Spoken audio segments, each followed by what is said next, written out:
Imagine lying down at night, not with your heart racing or your thoughts spinning, but with a deep sense of peace.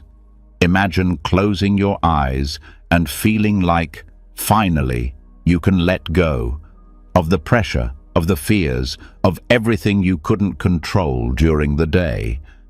What if, while you slept, your mind was learning how to be calm? What if your anxiety wasn't something you had to fight, but something you could gently release, little by little, breath by breath? But let's be honest. How many nights have you spent staring at the ceiling, your chest tight, your thoughts jumping from one worry to the next? How many times have you wished for a pause button for your mind, your emotions, your stress? The truth is, anxiety doesn't just attack during the day.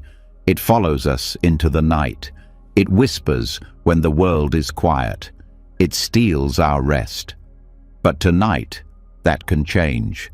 In this audio, you're going to experience over 3 hours of powerful Buddhist wisdom designed to help you let go of anxiety, not by force, but with understanding.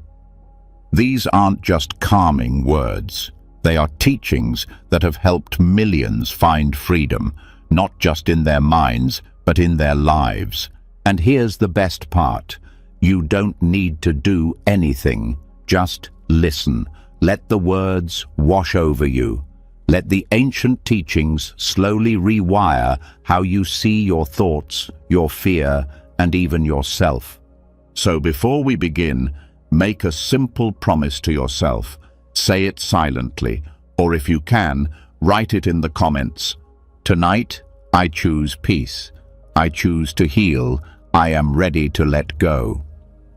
You're not just saying a phrase, you're giving your mind new instructions. With repetition, that message goes deep, and when it goes deep, healing begins. So take a deep breath, settle in, and let the journey begin. This could be the most peaceful night you've had in a long time.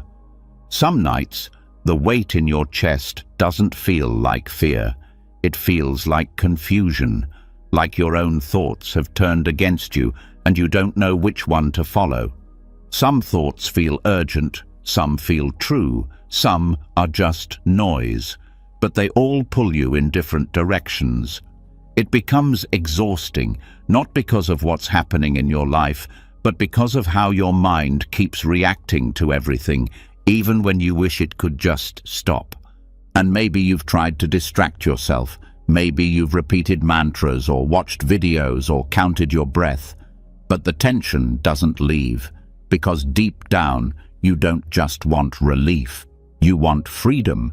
You want a different relationship with your own mind. That's where the ancient Buddhist teaching of Yoniso manasikara, or wise attention, quietly begins its work. Wise attention isn't just thinking positively. It's not forcing yourself to be calm. It's not ignoring reality. It's learning how to place your attention where it truly helps and stop feeding the thoughts that make you suffer. Not every thought deserves your focus. Not every emotion deserves your belief.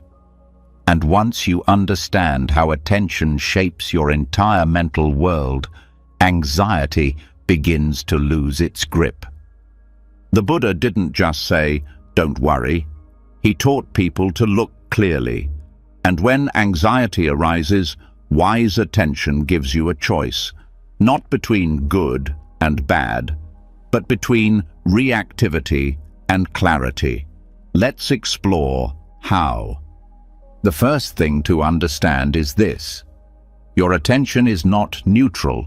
Where you place it, what you feed with it, grows, and what you ignore weakens. This might sound simple, but it's the foundation of mental freedom. Attention is not just passive observation. It's like sunlight. Whatever you point it toward, you energize, and anxiety thrives on untrained attention. Think about how quickly an anxious thought multiplies. One small worry, what if I mess this up, becomes 10 others. Why do I always do this? What will people think? Why can't I stop thinking? Now, the original worry isn't even the problem.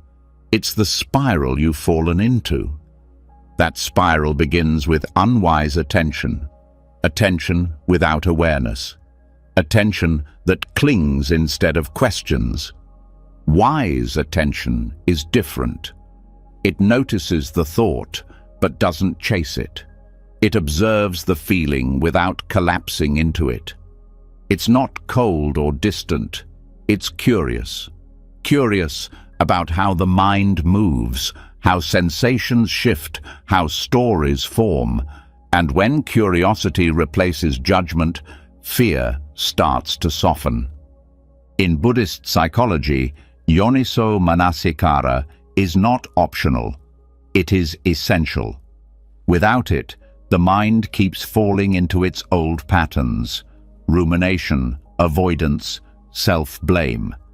And each of those habits becomes a loop. But attention, directed wisely, breaks the loop, not by attacking it, but by seeing it clearly from the inside. This kind of attention doesn't suppress emotion, it illuminates it. And when fear is brought into the light of clear seeing, it changes. You realize fear is not solid. It's not fixed. It's not who you are. It's a visitor, sometimes loud, sometimes quiet, but always changing. And if it's changing, it's not permanent. If it's not permanent, it's not worth clinging to. And if it's not worth clinging to, you can let it go. But how? Not by wishing, not by resisting. You let go by seeing deeper. The Buddha once described two kinds of attention. One kind leads to suffering, the other leads to freedom. One kind feeds confusion, the other brings insight. And the difference between the two is not in what you're looking at, but how you're looking. Let's say a thought arises, I'm not good enough. If you look at it with unwise attention, you might believe it. You might replay every failure. You might feel it as truth. But if you bring wise attention, the same thought becomes an object of study. Not, is this true, but where did this come from? How does it feel in the body? What happens if I let it be without feeding it?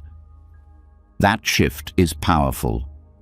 Suddenly, you're not in the story anymore. You're observing it, not dissociating, disentangling. And in that space, anxiety loses the fuel it needs to survive. Wise attention works in layers. At first, it helps you interrupt reactive thoughts, but with practice, it begins to reveal the patterns underneath, the hidden assumptions, the old memories, the subtle fears that drive so much of your reactivity. You begin to notice how certain moods make certain thoughts seem more true, when really they're just louder. For example, anxiety often brings the illusion of urgency. Everything feels like it needs to be fixed now, but with wise attention, you see the urgency for what it is: a sensation, tight chest, racing mind, fast breath. That's it. You realize you don't have to believe the urgency just because you feel it, and that simple insight can open the door to calm. This attention also helps you see how thoughts pull the body into tension. That clenching in your stomach, it didn't come from nowhere. It came from the story you were playing 5 seconds ago. And once you know that connection, story to tension, you can stop rehearsing stories that hurt you.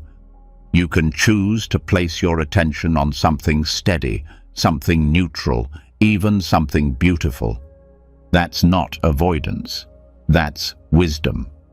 There's a phrase in the teachings, "What one frequently thinks and ponders upon, that will become the inclination of the mind." This isn't just poetry, it's mechanics. Your brain literally rewires itself based on what you repeatedly focus on. That means every moment of wise attention is not wasted effort. It's building a different future. A future where anxiety is not your home, but a passing cloud. And what happens when you practice this over time? You don't just get better at noticing thoughts, you get better at not reacting to them. You learn to pause, you learn to let go. You start recognizing that not all thoughts need a response. You can watch the waves without jumping into every one, and that is freedom. Now, let's talk about the deeper layer. Because wise attention doesn't just look at thoughts, it also looks at the one who's having them. And this is where the magic happens. Anxiety often builds around the belief, "This is my fear, I am anxious, something is wrong with me." But with wise attention, you start to see, these thoughts come and go. These feelings arise and pass. So where is the me in all of this? You realize the thoughts are not you. The emotions are not you. The sensations are not you. They're happening in awareness, but they are not your identity. This is not detachment. This is insight. You are not the storm. You are the sky it passes through. And when you stop identifying with every mental movement, anxiety loses its power to define you. You may still feel it, but it doesn't consume you. It becomes a part of experience, not a prison. Now here's something that's rarely talked about. Attention is not just what you focus on, it's also what you turn away from. Many times, anxiety grows because we keep turning away from what scares us. Not directly, but subtly. We distract. We overthink. We try to control. All of this is a form of avoidance. Wise attention turns back toward the fear, not aggressively, not harshly, but gently, with kindness, with patience. It says, "Let me see you, fear. Let me understand you." And in that willingness to look, the fear begins to dissolve. Because fear is often not what it seems. Sometimes it's just sadness that hasn't been heard. Sometimes it's a memory that never got to heal. Sometimes it's just energy, tight, buzzing, intense, but not dangerous. When you bring attention with gentleness, you start hearing what the anxiety has been trying to say beneath the noise. And often, what it's saying is this: I want to feel safe. And here's the good news. You can create that safety, not by controlling life, not by fixing every problem, but by training attention, by choosing to meet your experience with care. You learn to anchor yourself, not in perfect circumstances, but in present awareness. Some nights, that might mean just staying with the breath, not to escape, but to stabilize. Other nights, it might mean placing your hand on your heart and saying, "I see you. I'm here with you."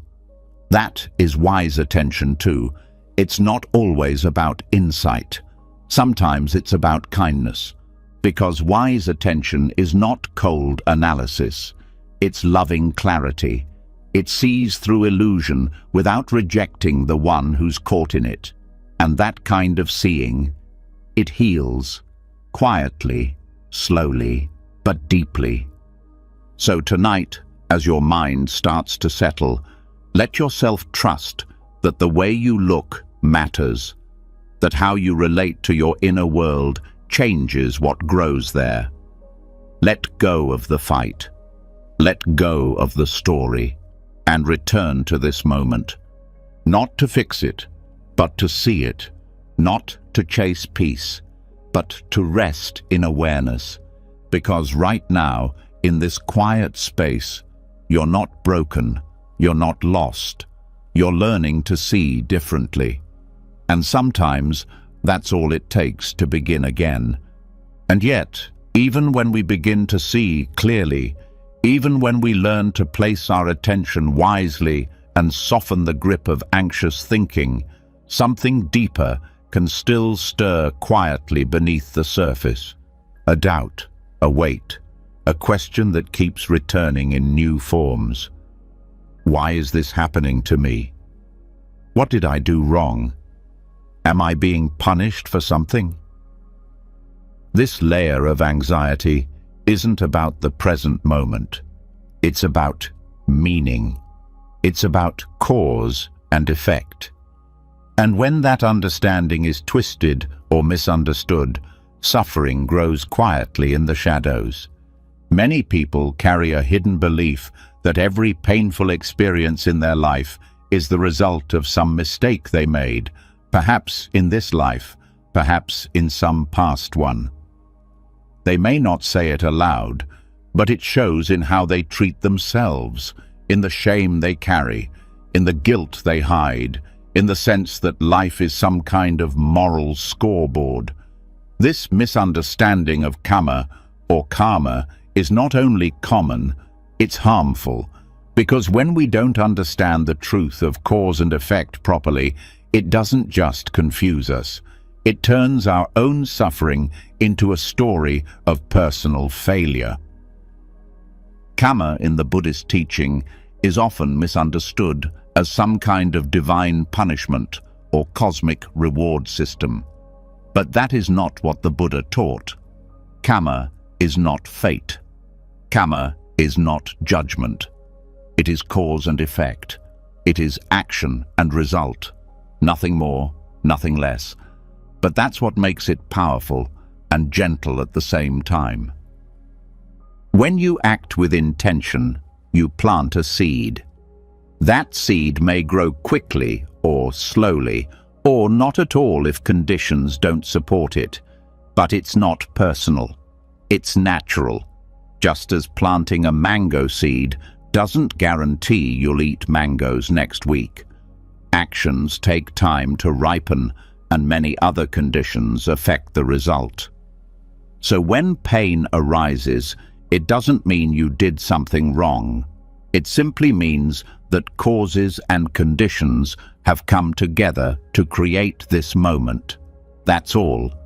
The moment does not have to mean anything about your worth. This understanding brings a quiet freedom. Because when you let go of the belief that your suffering is a punishment, you stop adding a second layer of pain, the layer of guilt. And without guilt, you can actually be present with what's happening now, without spiraling into shame or confusion. But still, some people ask, if karma is real, then doesn't that mean I deserve what's happening? This question itself comes from a misunderstanding of the teaching. The Buddha never said, you deserve your suffering. He said, all things arise based on causes and conditions. That includes your thoughts. That includes your emotions. That includes the environment you're born into. Most of those conditions are beyond your control. You didn't choose your family, your culture, your genetics, or the majority of your early experiences. And yet, they shaped how your mind works today. So where is the space for blame? Right. Understanding of karma removes both arrogance and shame. It helps you see no one is above suffering and no one is cursed by it. It's not about blame, it's about responsibility. The difference is subtle but deep. Blame freezes us in the past. Responsibility gives us power in the present. With right view, we stop asking, why did this happen to me? and we start asking, what can I learn from this? How do I move forward skillfully from here? And that's what the Buddha was pointing to all along. Not a system of rewards and punishments, but a law of natural unfolding. When we think in terms of, I must have done something bad, we reduce this vast, interdependent life to a small, self-centered narrative. But wise reflection opens the view. Maybe this pain is not here because you failed. Maybe it's here because the conditions for it came together.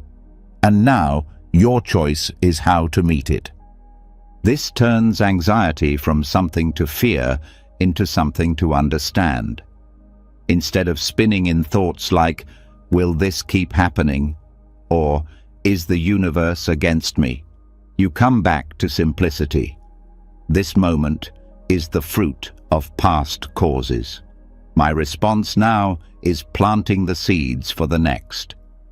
And when you really take this to heart, your anxiety changes shape. It no longer feels like a trap. It becomes a teacher. You begin to notice how certain habits of mind, judging, avoiding, overthinking, create more agitation, and how other habits, pausing, breathing, being kind, start to shift the tone of your experience. You become less reactive, not because you're suppressing emotion, but because you're learning what actions support peace. The mind quiets not by force, but by understanding. You see how you've been feeding the very cycle you wish to escape, and you stop. Not because someone told you to, but because you've tasted the difference. You feel the truth in your own body. And here's something even more powerful. Once you understand that your present actions matter more than your past mistakes, you start to treat yourself differently. You stop trying to punish yourself into peace. You stop waiting for the past to fix itself, and you begin to live in the present as someone who deserves kindness. This shift is everything, because when anxiety hits, it often grabs onto some story from your past, a moment of failure, a wrong decision, a regret. And it says, look, this is who you are. This is why you don't deserve peace. But if you understand karma properly, you respond differently. You say, yes, that happened. And yes, it may have set some things in motion. But what I do now matters more than what I did then. And that response changes the cycle. That's how healing begins. It also helps you relate more gently to others, because once you understand that people's actions come from their conditions, their fears, their ignorance, you stop expecting them to be perfect. You stop holding grudges in the same way. You stop needing them to make up for it before you can let go. This doesn't mean you excuse harm. It means you stop adding extra pain on top of what already exists. You stop carrying what isn't yours. And in that release, anxiety loses one of its biggest fuel sources: resentment. Because when you hold on to the belief that someone should have acted differently, you're fighting with reality. You're wishing the past were different. And every time you replay that fight, you feel more powerless. But when you say, that happened, I can't change that, but I can choose how I carry it now, you shift from helplessness to agency. Understanding karma also protects you from magical thinking. That belief that if you just think good thoughts or do enough right things, nothing bad will ever happen to you. That belief creates more anxiety, not less, because when something painful does happen, you feel like you failed. But life isn't a vending machine. You don't press a good deeds button and get guaranteed peace. What the Dhamma teaches is more honest and more empowering. Life includes joy and sorrow, praise and blame, gain and loss. No one escapes that. But how you respond to it, how you meet each moment, that is where your power lives. That is where karma is alive, in your choices, not your fate. Even your relationship to anxiety is shaped by this. Do you meet it with fear or with interest? With avoidance or with care? Every moment of reaction is a new seed. Every moment of attention is a new condition. And when you stop trying to control every outcome, you create the space to respond wisely, without needing everything to be perfect first. This also changes how you look at healing. Many people carry the idea that healing means never feeling anxious again. That's not realistic, and it's not necessary. What matters is whether you relate to your anxiety with wisdom or with confusion. Do you use it as a trigger to wake up, or do you let it drag you into habits that only make it worse?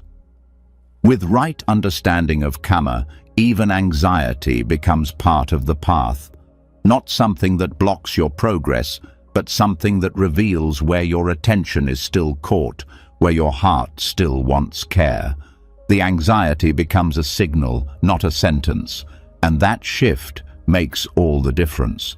It also helps with something very subtle, something most people don't even realize they're doing, trying to spiritually earn their way out of pain. People meditate harder, chant more, donate more, all in the hope that maybe, finally, life will be calm. But when you understand karma clearly, you see, this isn't a transaction. It's not about how much you give, it's about how deeply you see. Wisdom, not bargaining, brings peace. So, if you're tired of blaming yourself, tired of fearing the future, tired of carrying guilt like armor, let this teaching meet you where you are. You are not your past. You are not your thoughts. You are not being punished by life. You are part of a vast unfolding of cause and effect, moment by moment, breath by breath. And within that unfolding, there is space. Space to choose, space to respond, space to begin again. And tonight, as you rest, you don't need to figure everything out. You don't need to control what happens tomorrow. All you need to do is remember this. Your response right now is your karma. Let it be gentle. Let it be wise. Let it be kind. Because peace isn't something that comes later. It's something that begins when you stop running, stop judging, and start living this very moment with understanding. Even after we let go of guilt and understand that we're not being punished by life, a different kind of question starts to rise. Not, why is this happening to me? But, how is this happening at all? What is it that takes a neutral moment and turns it into fear? What starts that heavy feeling in the chest, that spiral in the mind, that sudden need to escape, even when nothing outside has actually changed? There's a deeper mechanism at work, subtle, fast, and almost invisible unless you know where to look. But when you begin to see it clearly, the grip of anxiety starts to loosen, not because the feeling disappears, but because the chain that gives birth to it gets interrupted. This is what the Buddha revealed in the teaching of dependent origination, or paticca samuppada, one of the most profound yet practical teachings in the entire Dhamma. This teaching isn't a theory or belief system. It's a way to see the exact steps by which suffering, including anxiety, comes into being. And even more importantly, it shows how to stop it from taking over. Anxiety doesn't appear out of nowhere. It's not dropped onto us from some mysterious place. It unfolds. It builds. It's conditioned. Like a fire, it needs fuel. And if we can understand what keeps feeding it, we can learn how to stop throwing in more wood, even when the fire is already burning. The Buddha laid out a clear sequence of conditions, 12 links, each one giving rise to the next. This isn't something abstract. It's a description of your experience, moment to moment. Let's start at the beginning. The first condition is ignorance, not knowing, not in the academic sense, but in the experiential sense, not seeing reality clearly. This means not understanding how the mind works, how thoughts form, how emotions arise, how everything is impermanent and not self. When this kind of ignorance is present, the rest of the chain unfolds automatically. From ignorance comes volitional formations, habits, tendencies, mental reactions. These are the patterns your mind has learned over years. For example, if you grew up in an unpredictable environment, your mind might have developed a habit of always scanning for danger. That scanning becomes automatic. It's a formation. It's not wrong. It's just conditioned by past experience. Then comes consciousness, the awareness that gets shaped by those patterns. You don't just see the world, you see it through the lens of those formations.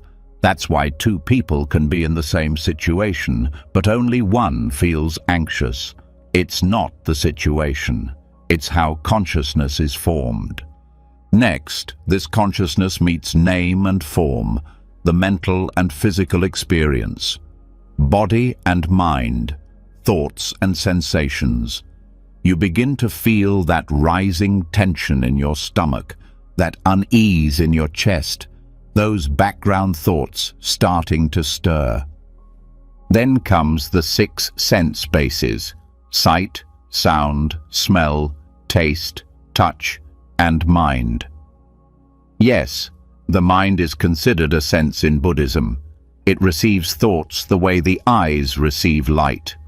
The moment you think something like, "I don't feel safe," that's the mental sense in action. Once a sense base is active, contact happens. Your mind touches an object, whether it's a sound, a thought, a memory. And the moment contact happens, feeling arises, not emotions. This means the feeling tone, pleasant, unpleasant, or neutral. That slight discomfort, that tightness, that's the early signal.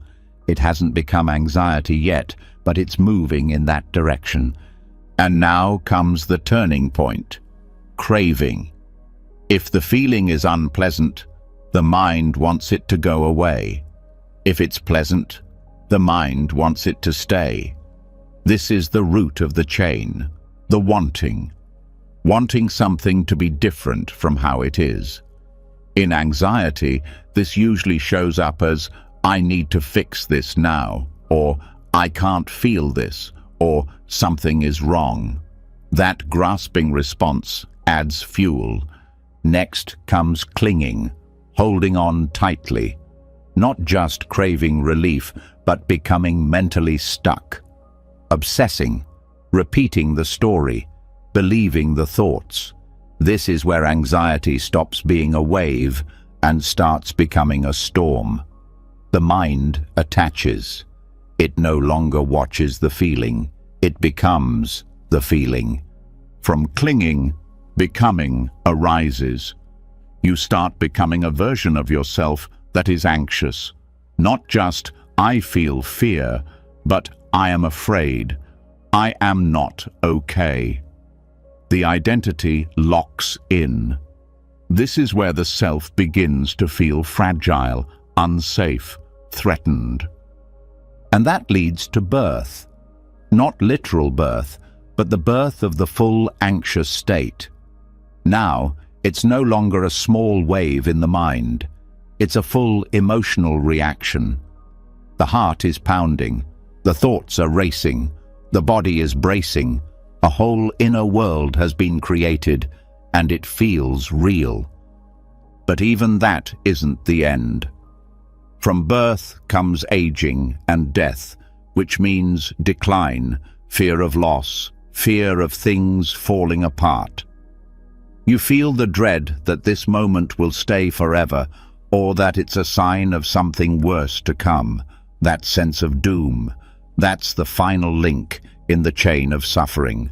This is how anxiety builds, not in one jump, but in small, interlocking steps.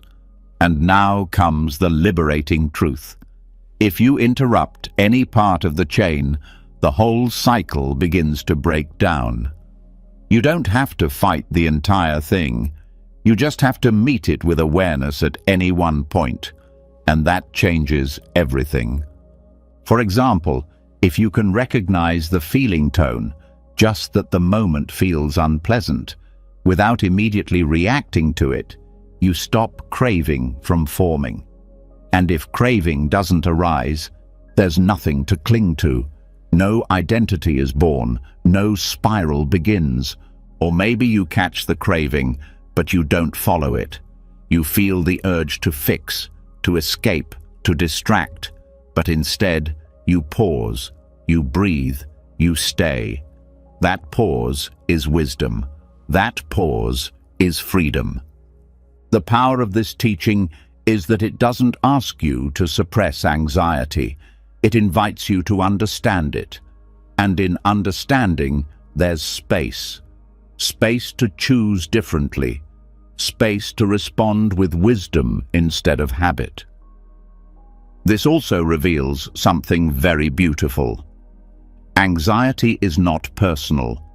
It's not a character flaw. It's not a sign of failure.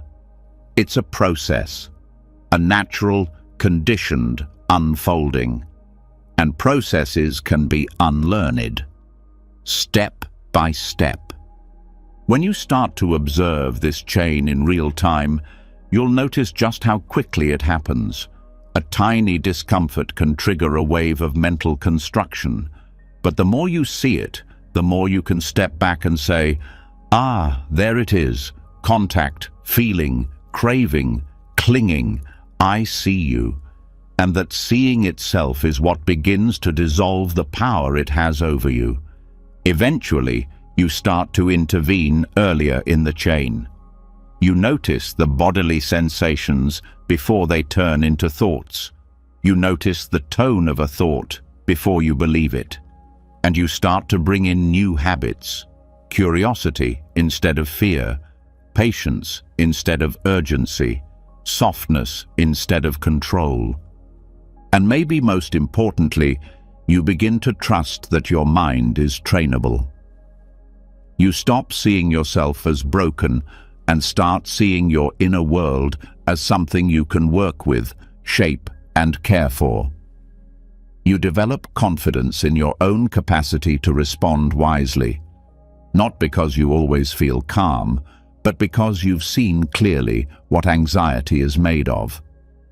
This also helps with another common struggle, the fear that anxiety will never go away. When you don't understand the process, anxiety feels like a permanent identity.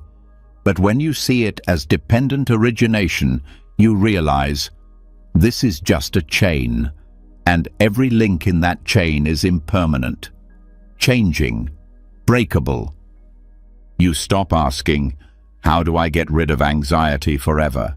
And start asking, where in this process can I bring clarity right now?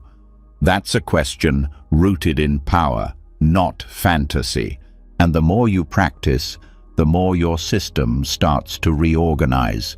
Not because you force it, but because old patterns that once went unnoticed now have a light shining on them. You might still feel the ripple of anxiety, but you no longer build a house in it. You let it pass. You let it go, not by ignoring it, but by not constructing it further. This is how the teachings protect us, not by making life perfect, but by helping us stop creating more pain on top of what already arises. And so, as you rest, even if thoughts continue, even if feelings stir, know this: you are not caught in a trap. You are simply watching a process. You don't have to fear it. You just have to know how it works. And with each moment of clear seeing, you take one link out of the chain, one moment of freedom, one breath of space, one step toward peace. Sometimes what wears you down isn't loud. It isn't the kind of fear that hits you all at once. It's the background noise, the heaviness that never really lifts, the unease you can't name, the tension you carry without knowing when it started. It's waking up already tired. It's feeling like you're always on, even when nothing is happening. This is the kind of suffering that doesn't scream, it hums beneath the surface. And it's the kind of anxiety that is hardest to see because it feels so normal. After learning how anxiety arises through causes and conditions, there's still one part of the puzzle left to uncover. What's silently feeding the system even when everything seems fine on the outside? That's where the understanding of Sankara dukka comes in, what the Buddha called the suffering of conditioned formations. This is the most subtle form of dukkha, and it's often the most overlooked. To understand Sankara dukka, we have to go back to the concept of sankaras, which are mental formations, patterns, reactions, habits, and constructions in the mind.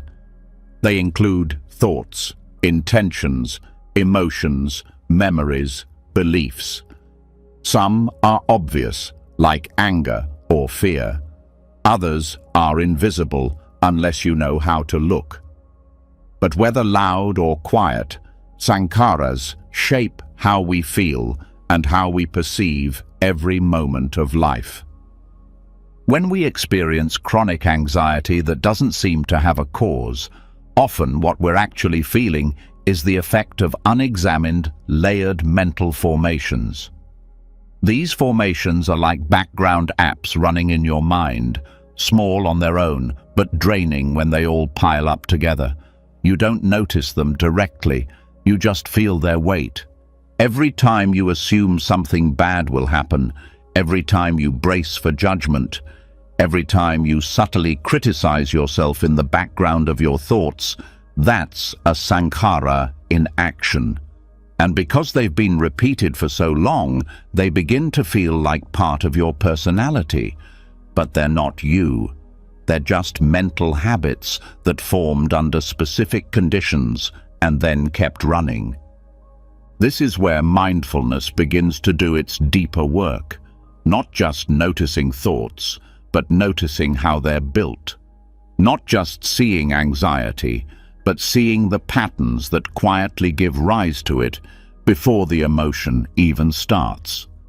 Sankaras are the scaffolding of your experience, and most of the time, they're shaping how you feel without your permission. For example, take the way we often talk to ourselves internally, the tone we use, the expectations we carry, the rules we've absorbed about what we're allowed to feel, how we should behave, who we have to be in order to be okay. These aren't just ideas, they are sankaras, and they are shaping your body, your nervous system, and your emotional state every day. And here's the deeper truth. You don't have to be thinking anything clearly negative for these sankaras to create suffering. It's enough that the mind is constantly constructing experience through filters, through judgment, planning, control, comparison, resistance. Even neutral thoughts become heavy when they're pushed through layers of subtle tension. This is the engine behind that low-grade anxiety that never seems to go away. The mind, without noticing, keeps building reality out of assumptions, keeps narrating, keeps analyzing, keeps positioning the self as a thing that needs defending or improving. And all of this happens so fast, so quietly, that it becomes the baseline, until you begin to see it. And seeing it doesn't mean stopping it by force. You can't fight Sankaras. You meet them with understanding. You learn to notice the effort behind the moment, the way your thoughts try to prepare you, the way your body stays slightly braced, the way your attention scans ahead, even when there's no threat. All of this is the product of mental formations trying to protect you, often in ways that are no longer needed. For many people, this protection formed early. A child learns to predict, to stay ahead, to make sense of things, to avoid pain. The mind learns to build structures around those lessons. But years later, even when those strategies no longer serve, the Sankaras continue. And because they were meant to help, they don't feel like a problem. They feel like survival. This is why understanding Sankara dukkha is so important in working with anxiety. You stop looking only at the spikes of fear and start seeing the steady pressure of construction. You begin to feel where the mind is constantly shaping reality and how tiring that really is. And slowly, you begin to disidentify from those mental movements, not in a cold or detached way, but with compassion. You see that the inner critic is just a formation. The worry loop is just a formation. The need to always be planning is just a formation, and none of these formations are fixed. They're patterns, which means they can change. This is the path of gentle dismantling, not destroying the mind, but unlearning the parts of it that cause unnecessary pain. You begin to sense when something is being added to the moment, some layer of commentary, some subtle push or pull, and you learn to soften that, to rest before the construction starts, to come back to simplicity.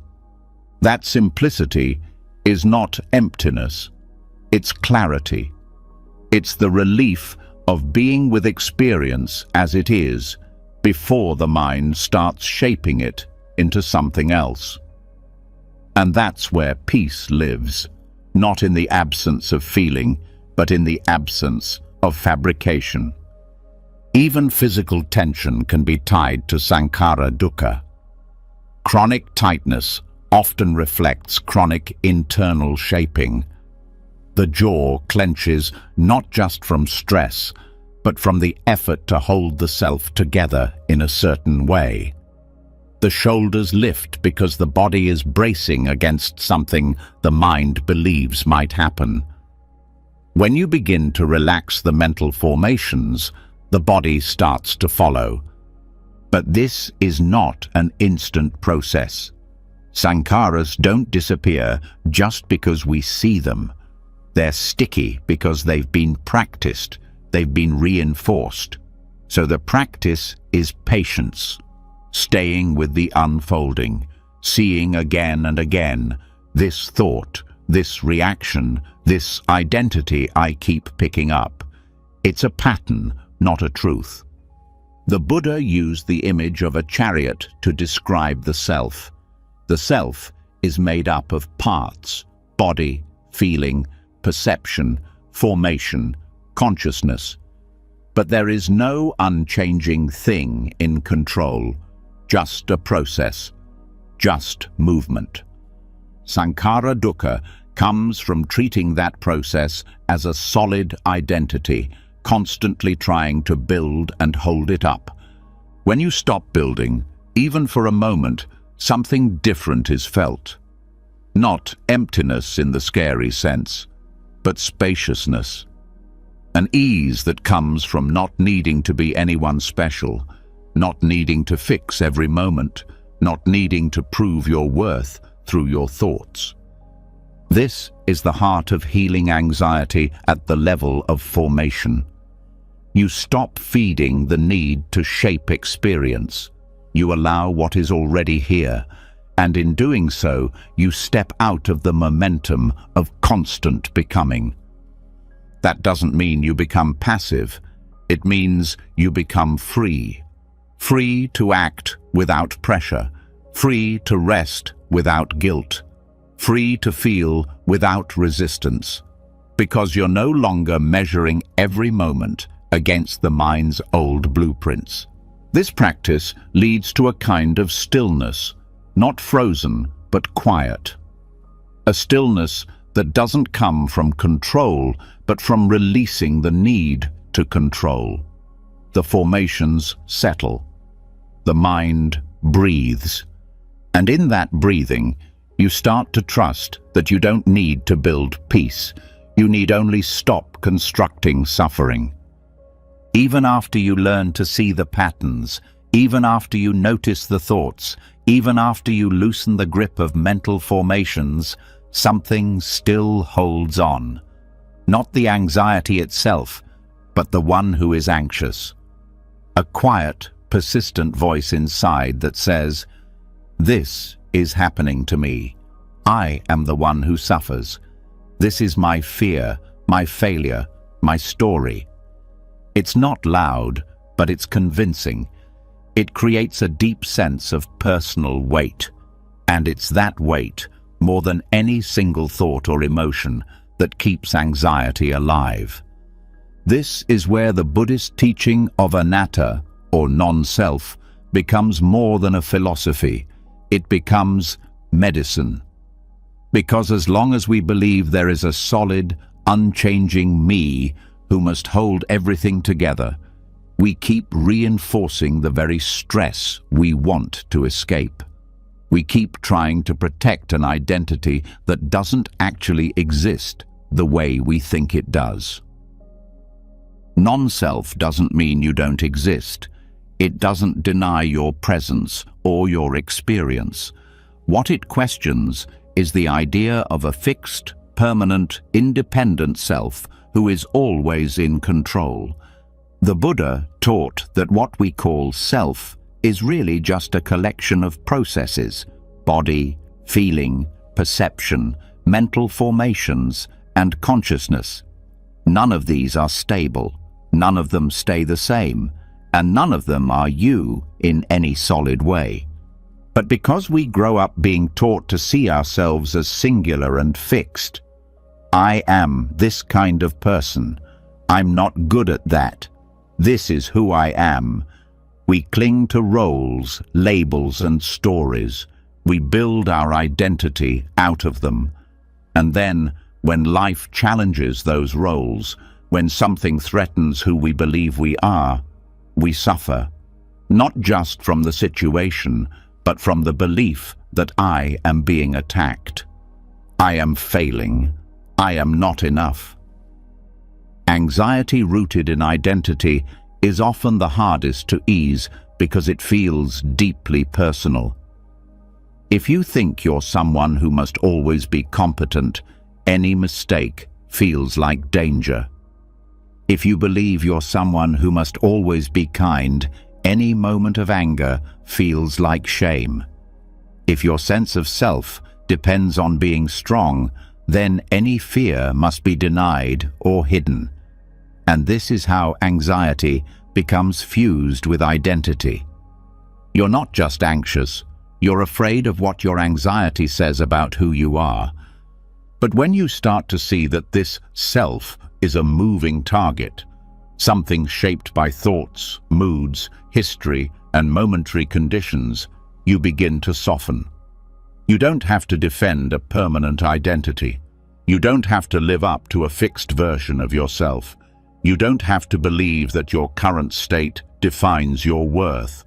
This creates space. And in that space, the pressure drops.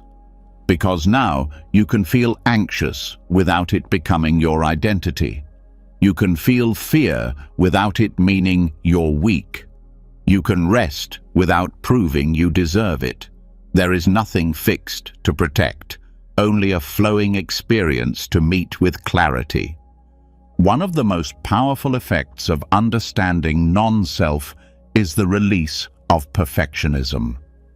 Perfectionism is built on the illusion of a fixed self that must always meet certain standards.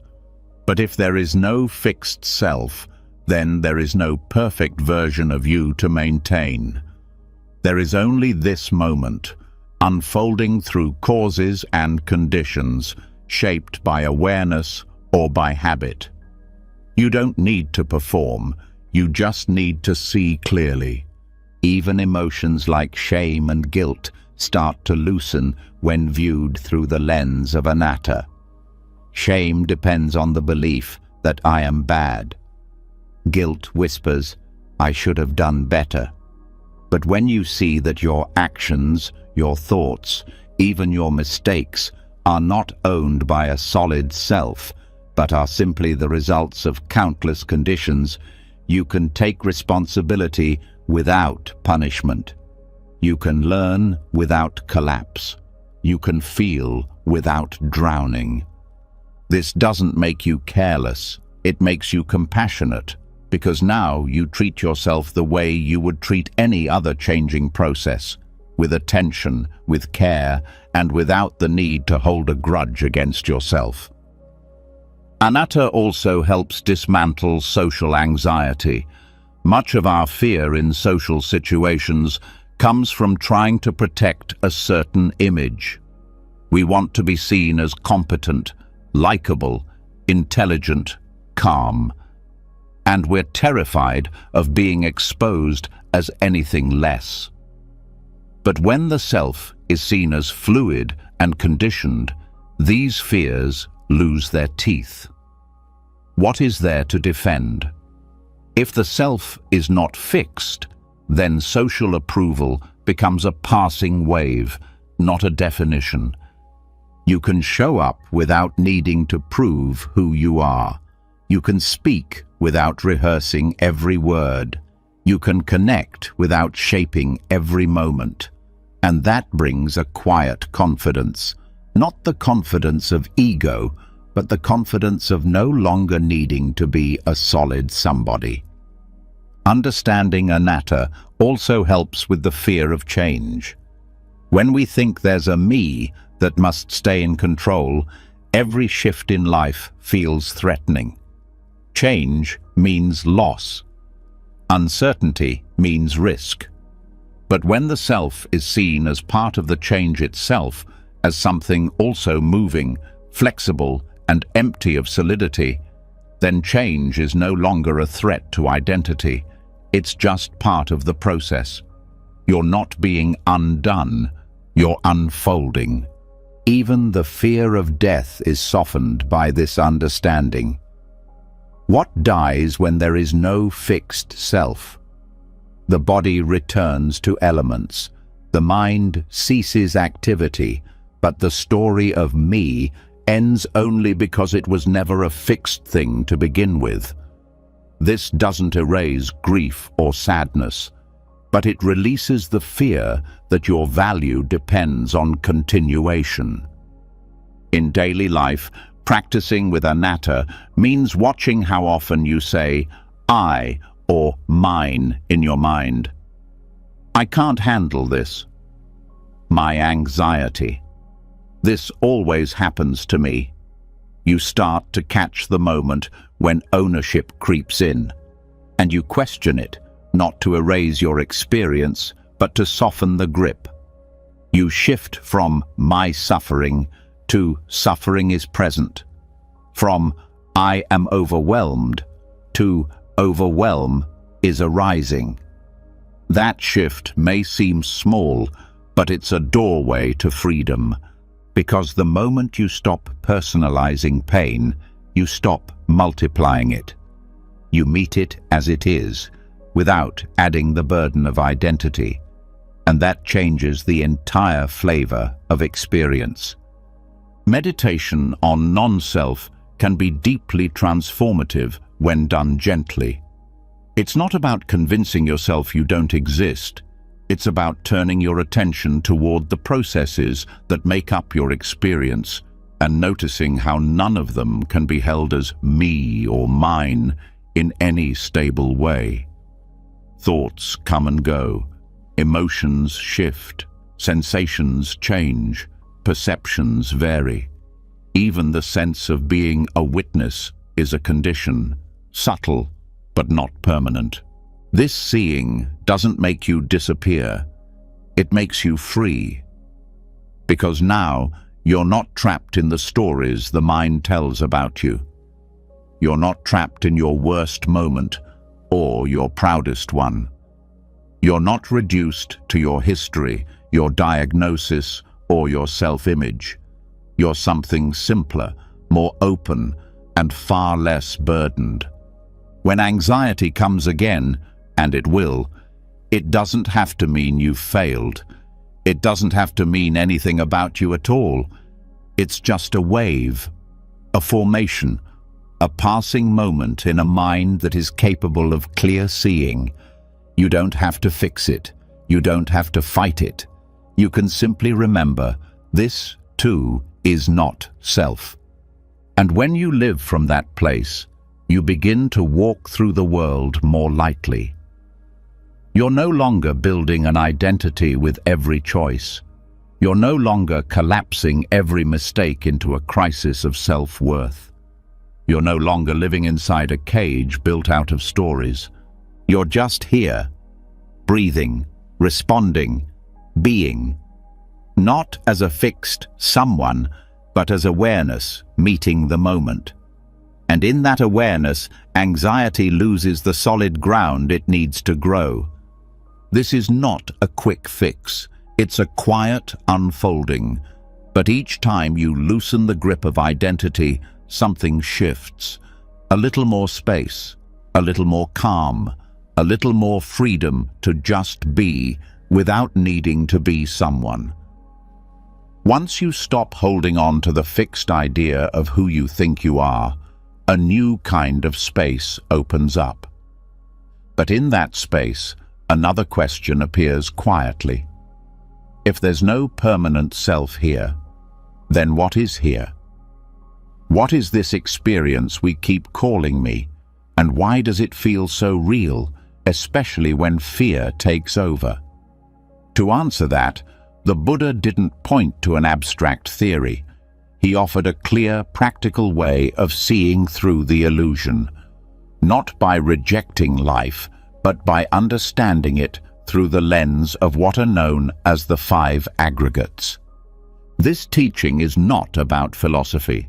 It's a tool, a way to break apart suffering and see what it's really made of. Because anxiety is not one solid thing. It's a collection of shifting experiences that get stitched together by habit and mistaken identity. When you take the time to look into these parts, the body, the feeling tone, the perceptions, the mental habits, and the awareness itself, something surprising happens. The fear becomes less sticky. The pressure starts to loosen, and the experience you once thought was unbearable starts to change. The first aggregate is the body, form, matter, physical sensation. In the experience of anxiety, this is often where it's felt first. A racing heart, tight shoulders, tension in the stomach, shallow breath. These are not random symptoms. They're part of the structure of anxiety. And yet, so often, instead of simply noticing these sensations as changing physical conditions, we add meaning. We interpret them as proof that something is wrong. But the body doesn't have an agenda. It reacts to the nervous system, to thoughts, to old memories. When you see bodily sensations as just form, just the body doing what bodies do, you stop fueling panic with interpretation. This doesn't mean disconnecting from the body.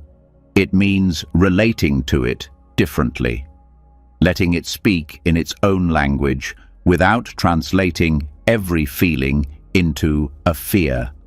A fast heartbeat is just that, a fast heartbeat. Tension in the chest is a signal to breathe, not a sign that you're in danger. The body changes constantly, and anxiety shows up and fades through those changes. Holding the body with awareness instead of fear is the beginning of calm. The second aggregate is feeling, not emotion, but the tone of experience. Every moment feels pleasant, unpleasant, or neutral. That's it. But from that simple feeling tone, entire stories grow. When the moment feels unpleasant, the mind rushes to label it. I can't handle this. This is bad. Make it stop. And now, the mind isn't just feeling, it's reacting. But if you pause and notice the raw tone of experience, without adding anything, you interrupt the chain. This is what allows you to be with discomfort without turning it into suffering. You notice the burning in your chest and say, unpleasant. That's enough. You don't need to chase it or fix it. You stay with the feeling tone and let it move. Because it will move. No feeling tone lasts. What keeps it stuck is the resistance. But when you stop resisting and simply observe the tone, pleasant or unpleasant, it loses its grip. This doesn't require effort, it requires presence. The third aggregate is perception, the way the mind recognizes patterns and labels experience. Perception is what tells you, that's a threat, or this is like before, or I know what this means. But perception isn't always accurate. It's filtered through memory, mood, and conditioning. It sees through a lens that's been shaped by your past. So when anxiety arises, perception might instantly frame it as dangerous, even when it isn't. Seeing perception as part of the process helps you question your immediate conclusions. Just because something feels similar to a past experience doesn't mean it is the same. Just because the mind labels a situation as risky doesn't mean it actually is. You start to recognize that your perception is not reality.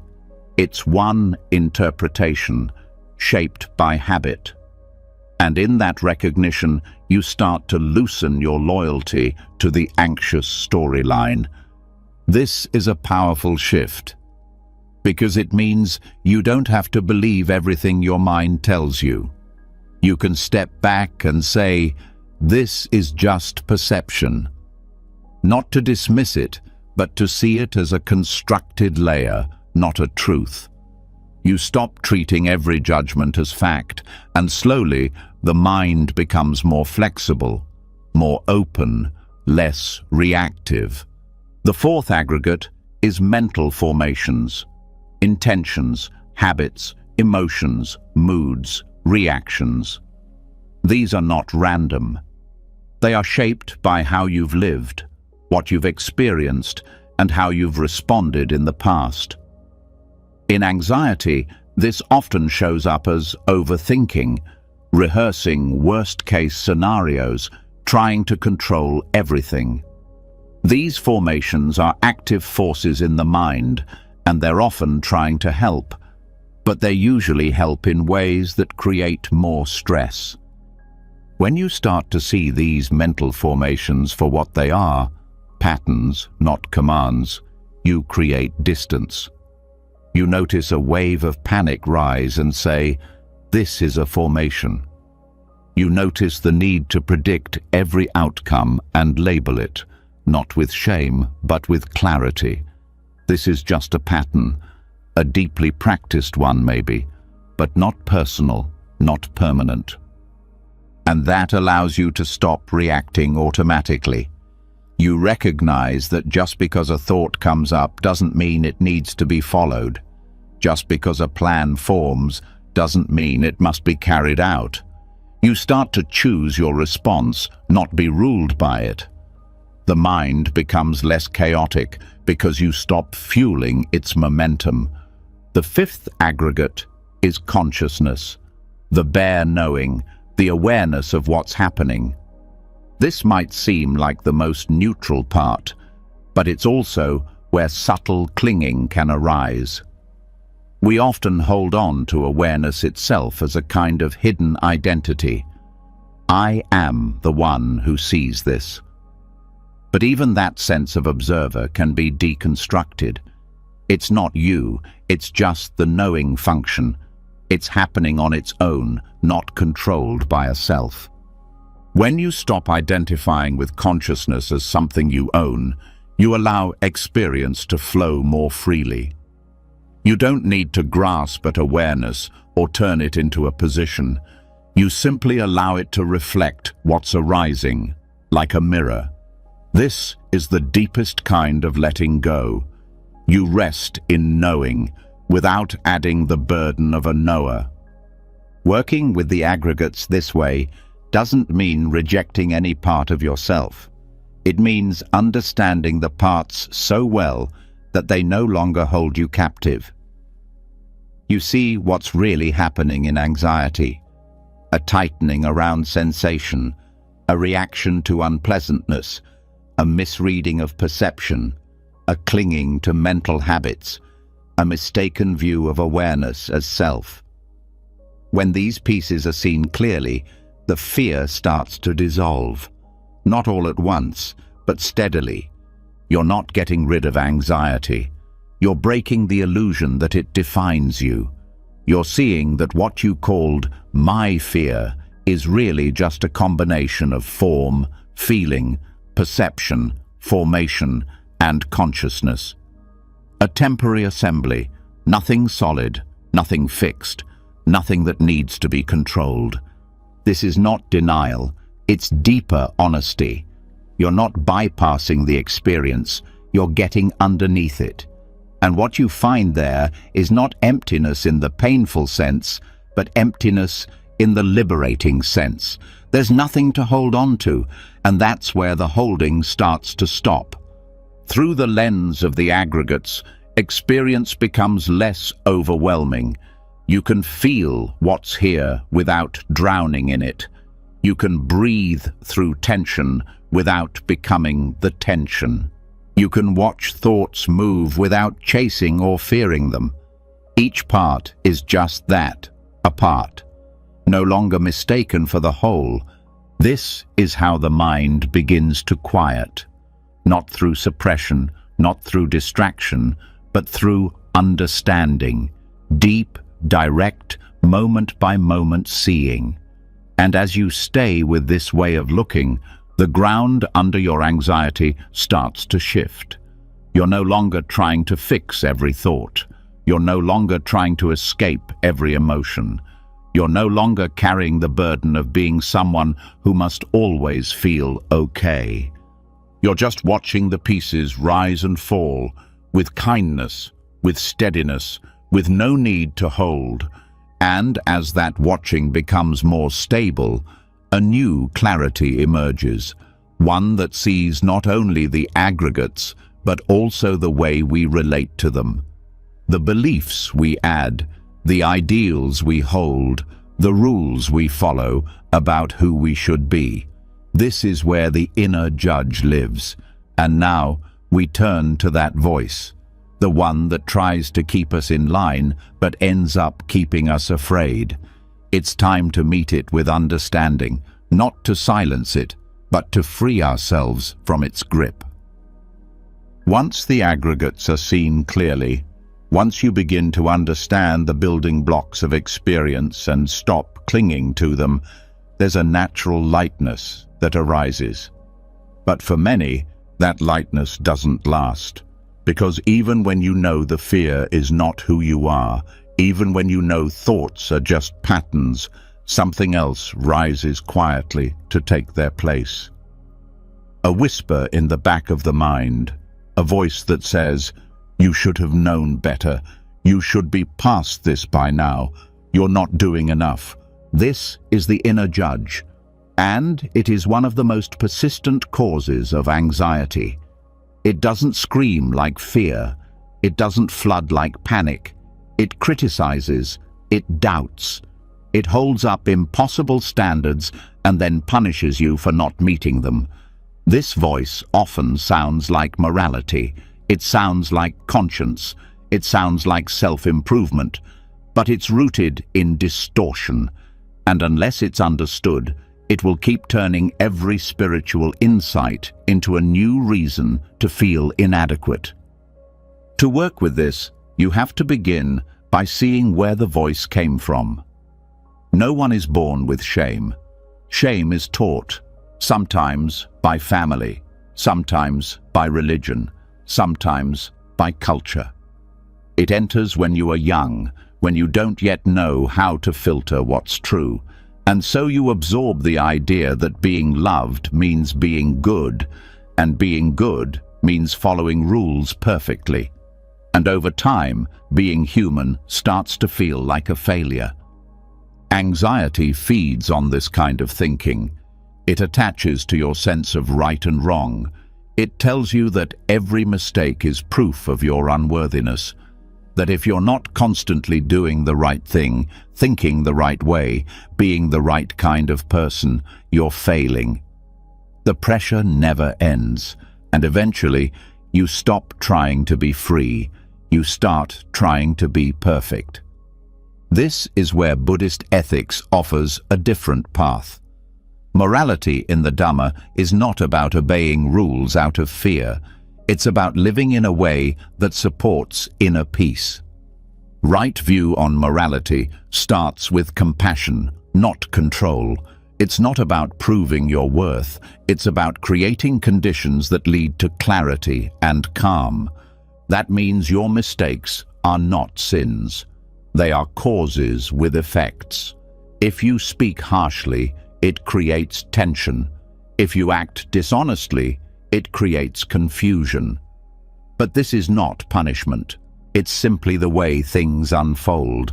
And because the effects are natural, they can be understood and changed. There's no eternal guilt to carry. Only learning to do better, not because you're broken, but because you want peace. When the inner judge doesn't understand this, it turns ethics into a weapon. It says, "You meditated today, but not long enough.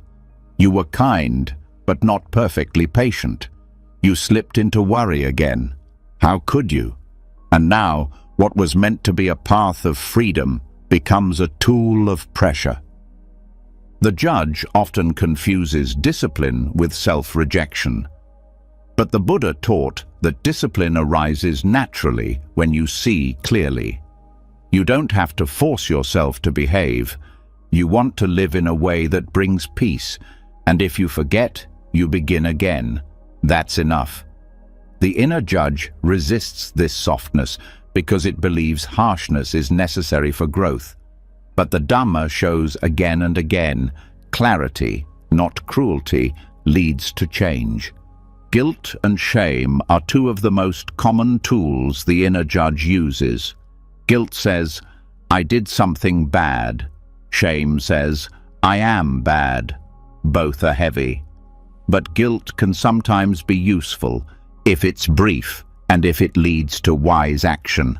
Shame, on the other hand, serves no purpose. It shuts down the heart. It stops learning. It keeps you stuck in a loop of proving your worth, and that's where anxiety thrives. To free yourself from this loop, you must question the assumptions beneath it. Who taught you that you are only lovable when perfect? Who convinced you that making mistakes means you don't belong? Often, those beliefs come from others who were also carrying fear. Fear dressed as morality. Fear wrapped in expectations. But now, as an adult, you have a choice. You can stop passing that fear on to yourself. You can begin to practice a morality based on intention. This means looking not at whether your actions are always perfect, but whether they come from awareness, kindness, and a wish to grow. When your intention is rooted in care, you don't need to beat yourself up for every misstep. You simply adjust, gently, like steering a boat. not violently, just noticing and correcting course. This view also changes how you see spiritual progress. The inner judge wants every meditation session to be profound. It wants instant peace. But the path doesn't unfold in straight lines. Some days are clear, some are messy, some feel like going backward. But progress in the Dhamma is measured not by perfection, but by presence. Did you see the pattern sooner? Did you return more quickly? Did you speak with more kindness, even just once? These are signs of growth, and they matter. Letting go of the inner judge doesn't mean losing all structure. It means replacing pressure with integrity. You still keep precepts, you still reflect on your actions, but you do it with wisdom, not fear, with self-respect, not self-rejection. You recognize that living ethically is not a burden, it's a gift to your future self. This clarity is especially important when you're dealing with long-term anxiety, because chronic fear often comes with a long list of shoulds. I should be better by now. I shouldn't feel this way. I should know what to do. And each of those beliefs adds tension. You're not just anxious, you're anxious about being anxious, and the judge is right there, feeding the fire. When you meet the inner judge with mindfulness, you start to disarm it. You hear the voice, but you don't believe it. You say, "Thank you, but I don't need that right now." You see the harsh thought as a conditioned reaction, not a truth. And you begin to replace it with a wiser voice. A voice that knows the difference between being responsible and being ruthless. This voice says, you're learning, you're growing, you're allowed to rest. It doesn't excuse harmful actions, but it understands that growth takes time, that learning involves mistakes, that peace can't be forced. This voice becomes your inner teacher, not soft because it's weak, but soft because it's clear. And as this new voice becomes stronger, you begin to relate differently to others too. The perfectionism that once made you judge yourself also made you critical of others. You expected them to meet impossible standards because you expected the same of yourself. But now, as you offer yourself more compassion, you begin to offer it to them too. This shifts your whole emotional landscape. You're no longer bracing for criticism. You're no longer trying to prove your worth. You're no longer trapped in a loop of moral panic. You're simply living, breathing, doing your best. And when you fall short, you get up. No drama, no judgment, just learning. Even the most difficult emotions begin to feel more workable. Because now you're not judging yourself for having them. You're meeting them as part of the human experience. You no longer think you're failing just because you feel overwhelmed. You no longer punish yourself for not having all the answers. You bring the same kindness to your inner world that you would offer to someone you truly love. And that's the key. Love is what the inner judge fears the most. Because love can't be earned through performance. Love comes when you stop performing, when you drop the mask, when you rest in who you are, flaws and all. The more you practice this, the less power the judge has. It may still whisper, but you'll know it's just noise, and you'll return again and again to the truth. You are already enough. You were never meant to be perfect. You were meant to wake up. When the harsh voice inside you begins to quiet, what remains is not silence, it's sensation. The subtle currents underneath every experience. Before the thought forms, before emotion takes shape, before you judge anything as right or wrong, something else is already happening. a tone, a flavor, a felt response. This is where reactivity begins, not in words, but in Vedana, the raw, feeling tone of experience. This is the place most people never notice. Not because it's hidden, but because it's too close. It happens in every moment. Pleasant, unpleasant, neutral. These tones arise again and again, touching every thought, every sound, every memory, every breath. And if you don't see them clearly, they quietly decide how you live. You get pulled toward the pleasant, pushed away from the unpleasant, and overlook the neutral entirely. And this push and pull, this constant reaction, builds much of the anxiety you feel. To be free from this cycle, you don't need to get rid of feelings.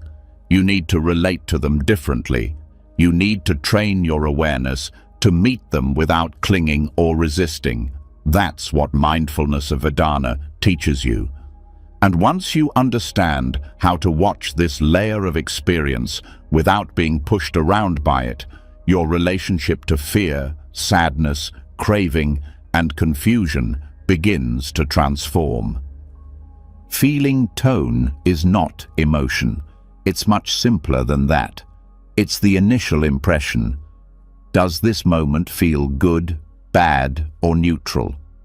That impression happens before you think about it, before you name it, before you react. But because it's so fast, the mind often doesn't even notice it. Instead, it jumps straight into wanting or avoiding. When a pleasant tone arises, the mind says, "I want more." When it's unpleasant, the mind says, "Make it stop." And when it's neutral, the mind gets bored, restless, distracted. These three reactions, grasping, aversion, and restlessness, are what keep the wheel of suffering turning. But when you learn to stay with the tone itself, just as it is, without needing it to change, the cycle starts to slow. Mindfulness of Vedana requires deep honesty, because sometimes what feels pleasant is not actually good for you, and sometimes what feels unpleasant is exactly what needs to be seen. If you aren't paying attention, you might chase what's easy and avoid what's true.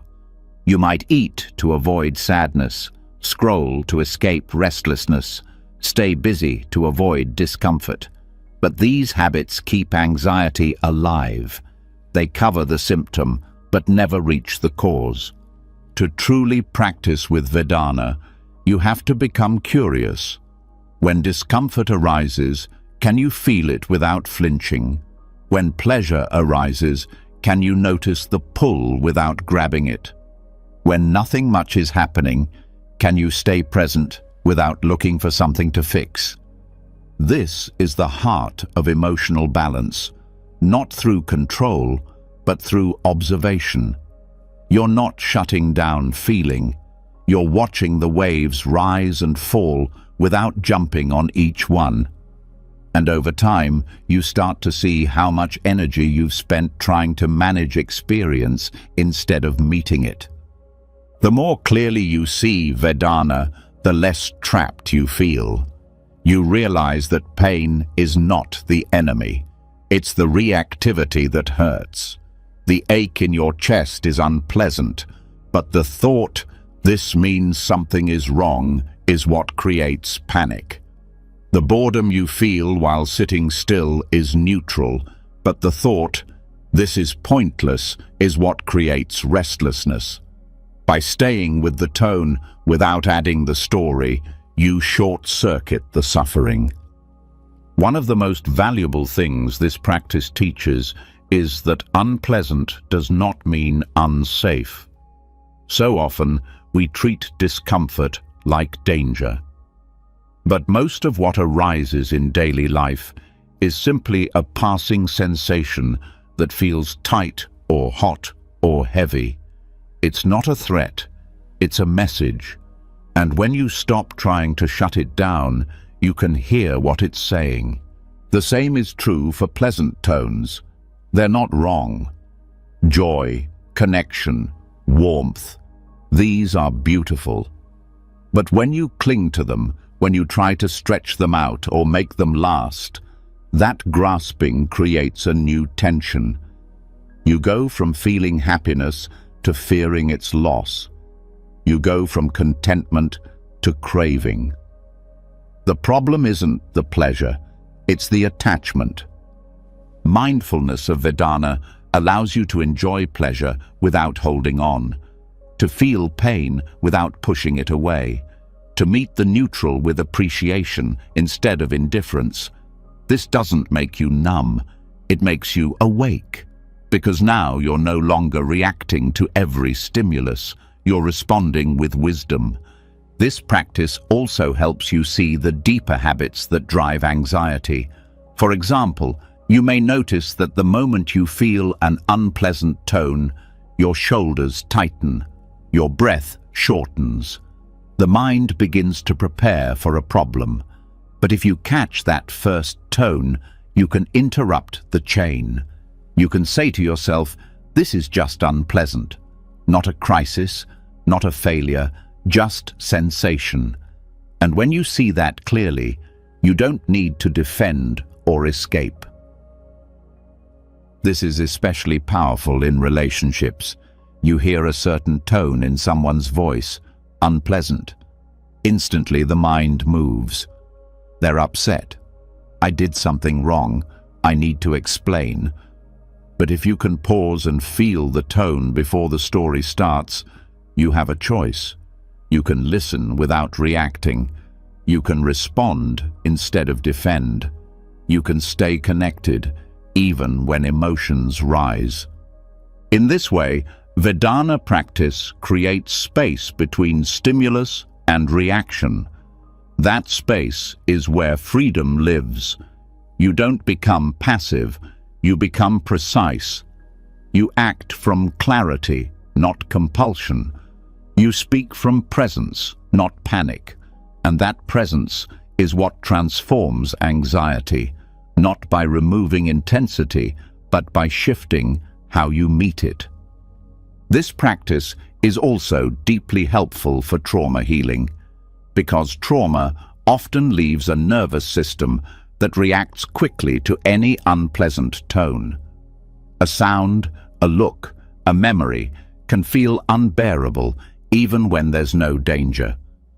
But when you learn to feel the tone as tone, before it becomes a story, you begin to rebuild trust with your body. You start to realize that you can stay present, even when the sensations are sharp. That trust is everything. Because for many people, anxiety is not just fear of a situation, it's fear of their own response. Fear of being overwhelmed, fear of what might happen if they really feel. But through Vedana, you practice staying, one breath at a time, one feeling at a time, and your system learns, I can be with this. I don't have to run, I don't have to freeze, I can stay. Even boredom becomes a teacher here, because boredom is often the signal that nothing is happening that feels pleasant or unpleasant, just neutral. And the mind hates neutral. It wants stimulation, it wants distraction. But if you can rest with neutrality, something softens. You stop needing every moment to entertain you. You stop needing constant input. And in that stillness, peace becomes possible. The more you practice, the more subtle your awareness becomes. You start to feel tone arise with thoughts, memories, even silence. You notice how one word can feel pleasant, another unpleasant. You notice how the body leans forward in craving or pulls back in aversion. And through it all, you don't try to stop the tones. You just stop being ruled by them. This is emotional maturity. Not that you no longer feel, but that your feeling no longer controls you. You are in touch with every layer of experience, but not entangled in it. And this is what makes deep peace possible. Not avoidance, but intimacy without fear. You begin to see that your true stability doesn't come from having only pleasant experiences. It comes from meeting all experiences with presence, from being so grounded in awareness that no tone can shake you loose. Not because you're numb, but because you're free. And with that freedom comes compassion. Because when you know how hard it is to be with unpleasant tones, you understand what others are going through.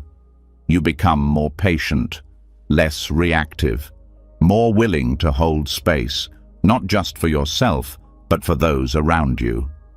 This is not a small shift. It changes how you live. You no longer chase every pleasant moment. You no longer run from discomfort. You no longer sleepwalk through neutral days. You begin to live fully, openly, with nothing to avoid and nothing to control. The more clearly you learn to observe the feeling tones of your experience, pleasant, unpleasant, or neutral, the more obvious it becomes that suffering doesn't come from the sensations themselves. It comes from the tension we carry around them.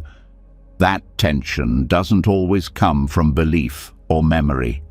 Often it's stored in the body itself, not as trauma alone, but as rigidity, holding, bracing. The body forgets how to be soft, how to be fluid, how to move with the present moment instead of resisting it.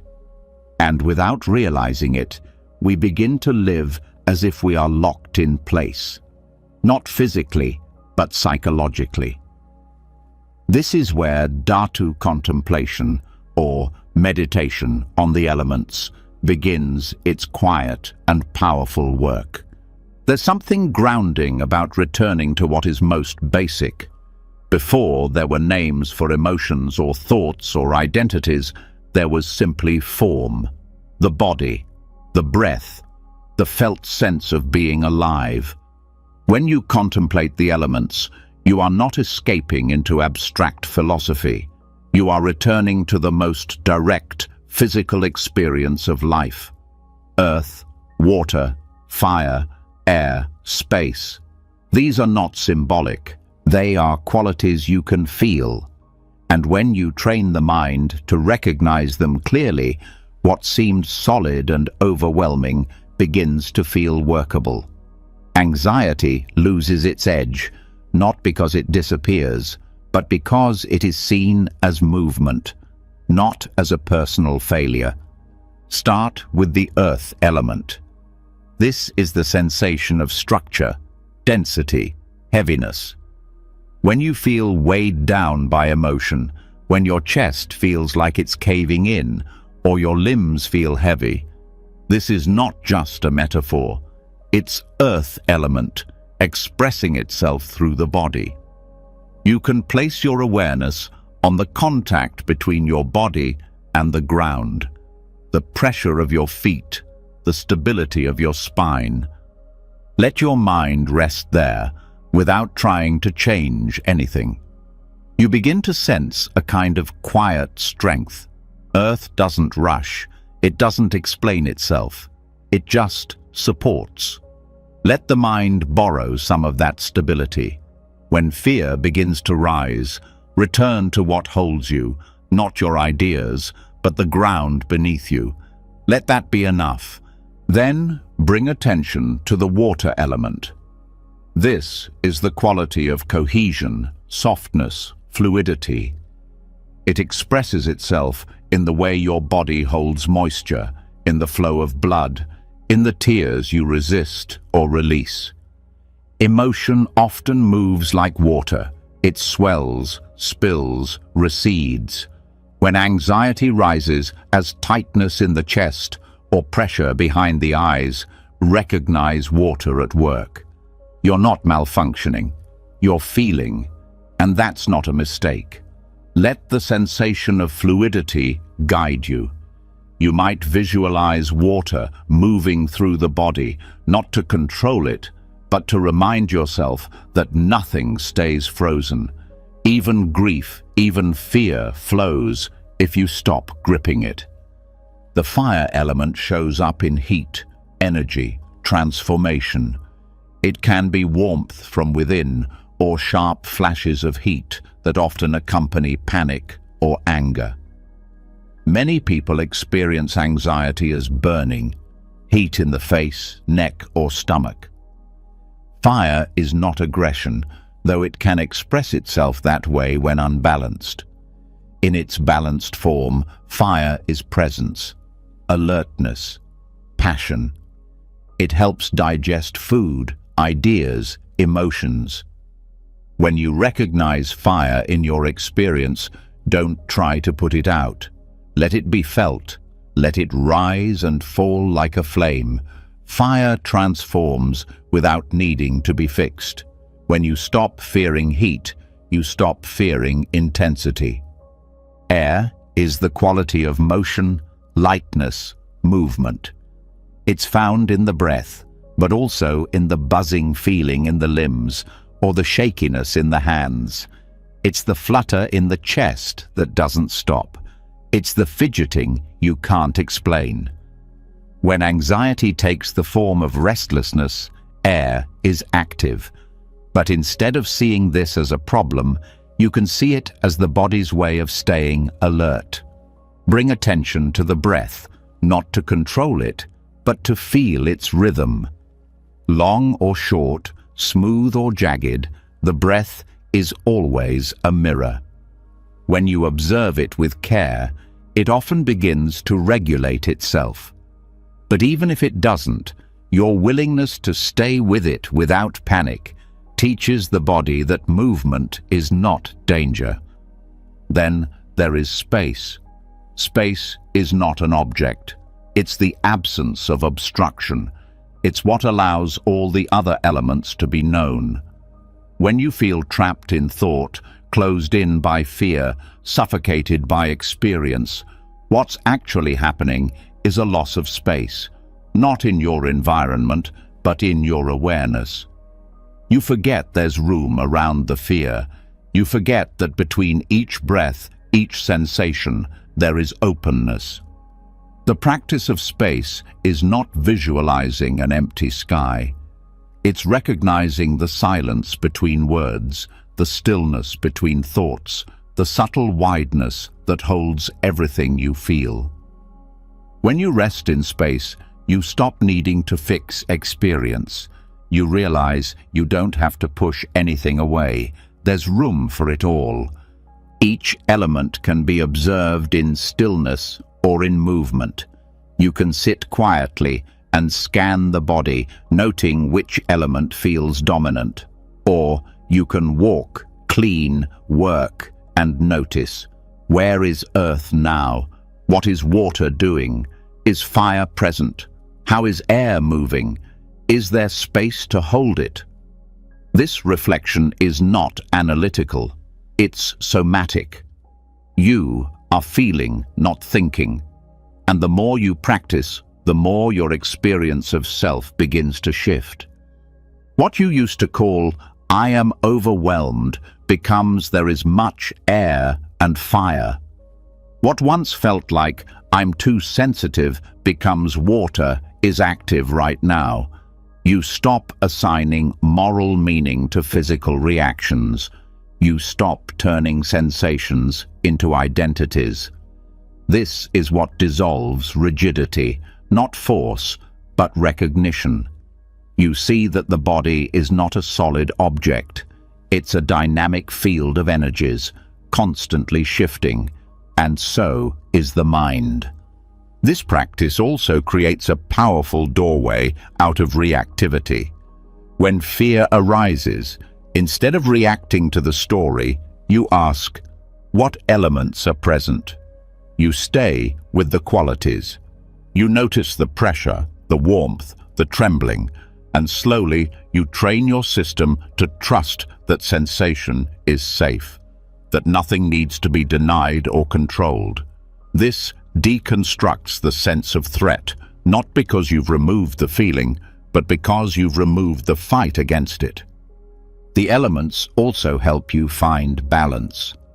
If air is too strong, too much motion, you bring in earth, grounding through contact with the body. If fire is too hot, anger or panic, you soften with water, cool the system with gentle movement or stillness. If everything feels stuck, heavy, collapsed, too much earth, you awaken with breath, light, gentle motion. And always, around all of it, you expand awareness into space. You don't resist the dominant element, you balance it. Over time, this practice creates a new relationship with the body. You stop fearing the physical signs of anxiety. You stop labeling every symptom as a crisis. You learn to listen, to observe, to be present with what is. And this brings a deep kind of confidence, not the confidence of always feeling good, but the confidence of knowing you can stay no matter what arises. That kind of stability is not built in thought. It's built in sensation, in meeting experience at the elemental level, in remembering that your fear, your joy, your confusion, your peace, they all arise from the same source. They are just different arrangements of the same basic ingredients. The more you see this, the less tightly you hold on. You stop needing to fix the elements. You start flowing with them. Even difficult emotions begin to feel less personal. Grief becomes heavy water. Anger becomes sharp fire. Restlessness becomes turbulent air. And all of them are just passing conditions, waiting to be met with wisdom. Dhatu contemplation is not about detaching from life. It's about stepping so fully into life that nothing needs to be avoided. You no longer live inside a rigid identity that must be defended. You live in a body made of earth and water, breath and warmth, held by space. That's more than enough. As you learn to rest in the body, not as an object to be fixed, but as a field of elements constantly changing, something becomes unmistakably clear. Most of the pain you carry doesn't come from what's happening inside your body or even in your mind. It comes from what you are chasing or resisting in the world around you. The effort to stay in control, the pressure to secure outcomes, the constant measuring of whether you are winning or losing, accepted or rejected, rising or falling. This struggle, repeated day after day, keeps anxiety alive, even when nothing is wrong in the present moment. And it is precisely this invisible pressure that the Buddha called the pull of the 8 worldly winds. Gain and loss, praise and blame, fame and disrepute, pleasure and pain. These are the winds that move the world. They blow through every life without exception. It doesn't matter how wise or accomplished someone is, these winds still come. The difference lies in how you respond.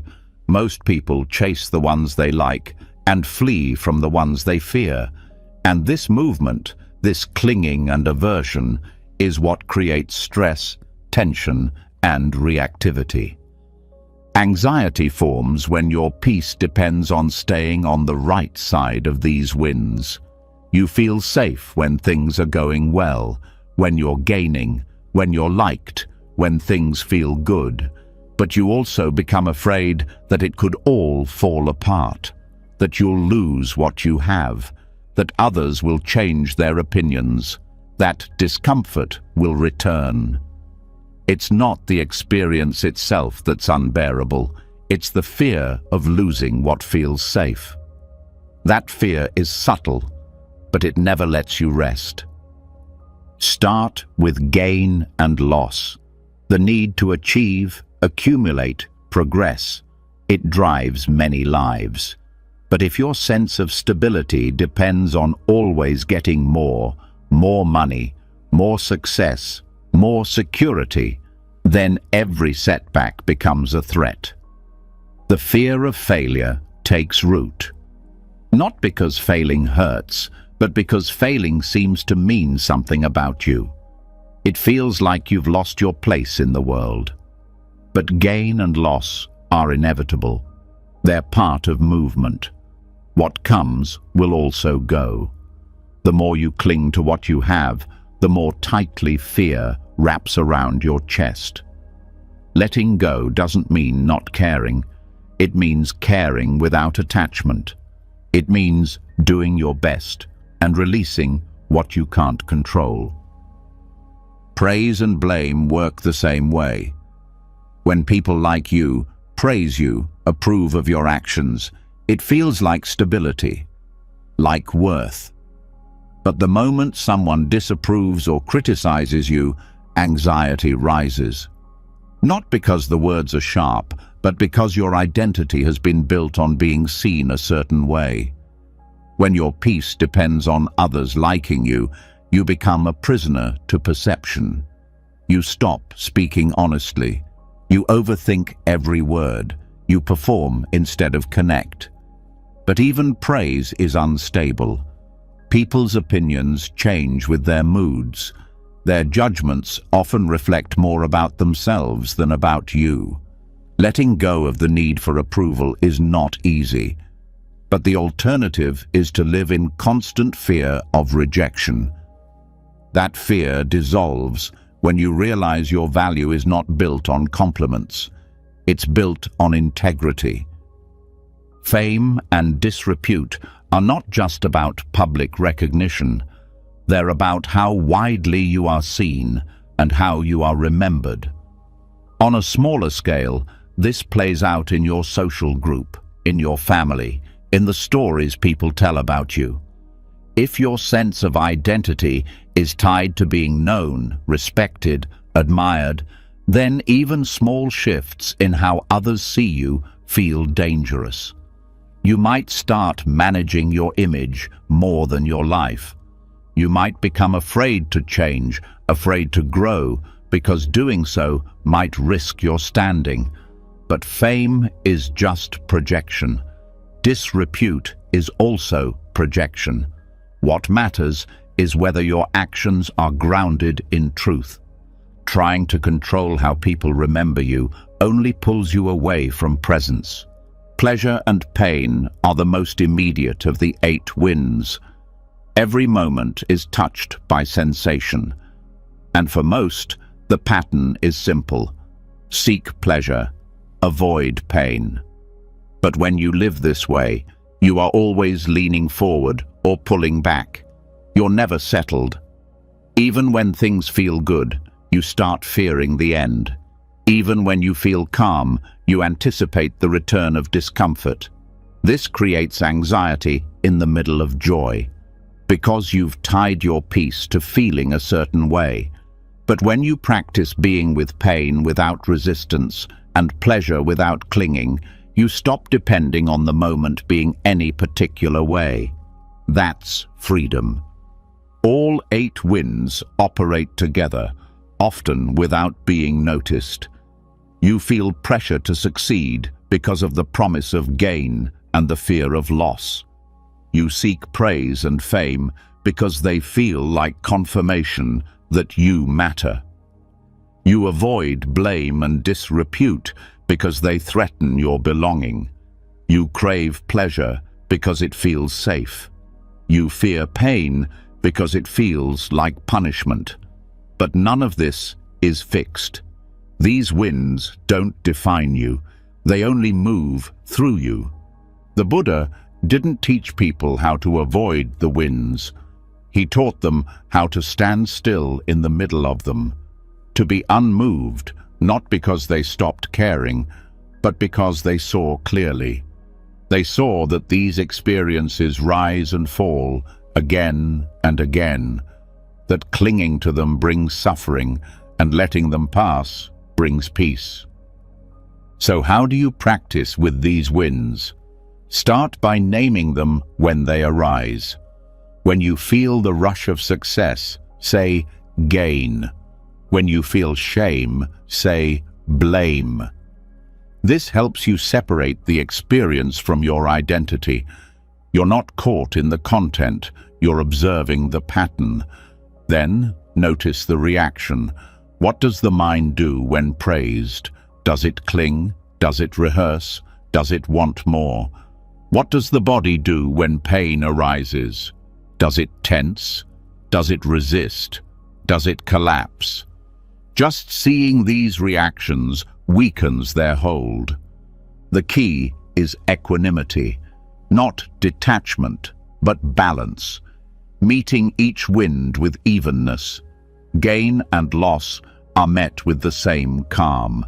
Praise and blame don't shake your core. Fame and disrepute don't define your path. Pleasure and pain don't trap you in reactivity. This doesn't mean you don't feel. It means you don't cling. You stay rooted in something deeper than experience, wisdom. Over time, you start to live differently. You make decisions based on values, not applause. You work hard, but not for validation. You enjoy good moments without needing to make them last. You face hard moments without believing they'll break you. You stop managing your life like a brand. You start living your life like a path. This doesn't mean passivity. It means clarity. You still act. You still speak. You still care. But you do so from steadiness, not from fear. And when setbacks happen, as they always will, you don't collapse. You adapt. You learn. You keep going. The practice deepens when you start to see how these winds shape your inner world. You notice how your thoughts shift when someone praises you, how your posture changes when you feel rejected, how your breath shortens when you anticipate loss. And in each moment, you bring awareness. You breathe. You stay. You remember, this is a wind. It will pass. I don't need to react. This isn't about becoming indifferent. It's about becoming free. Free to enjoy without attachment. Free to serve without self-interest. Free to feel deeply without losing your balance.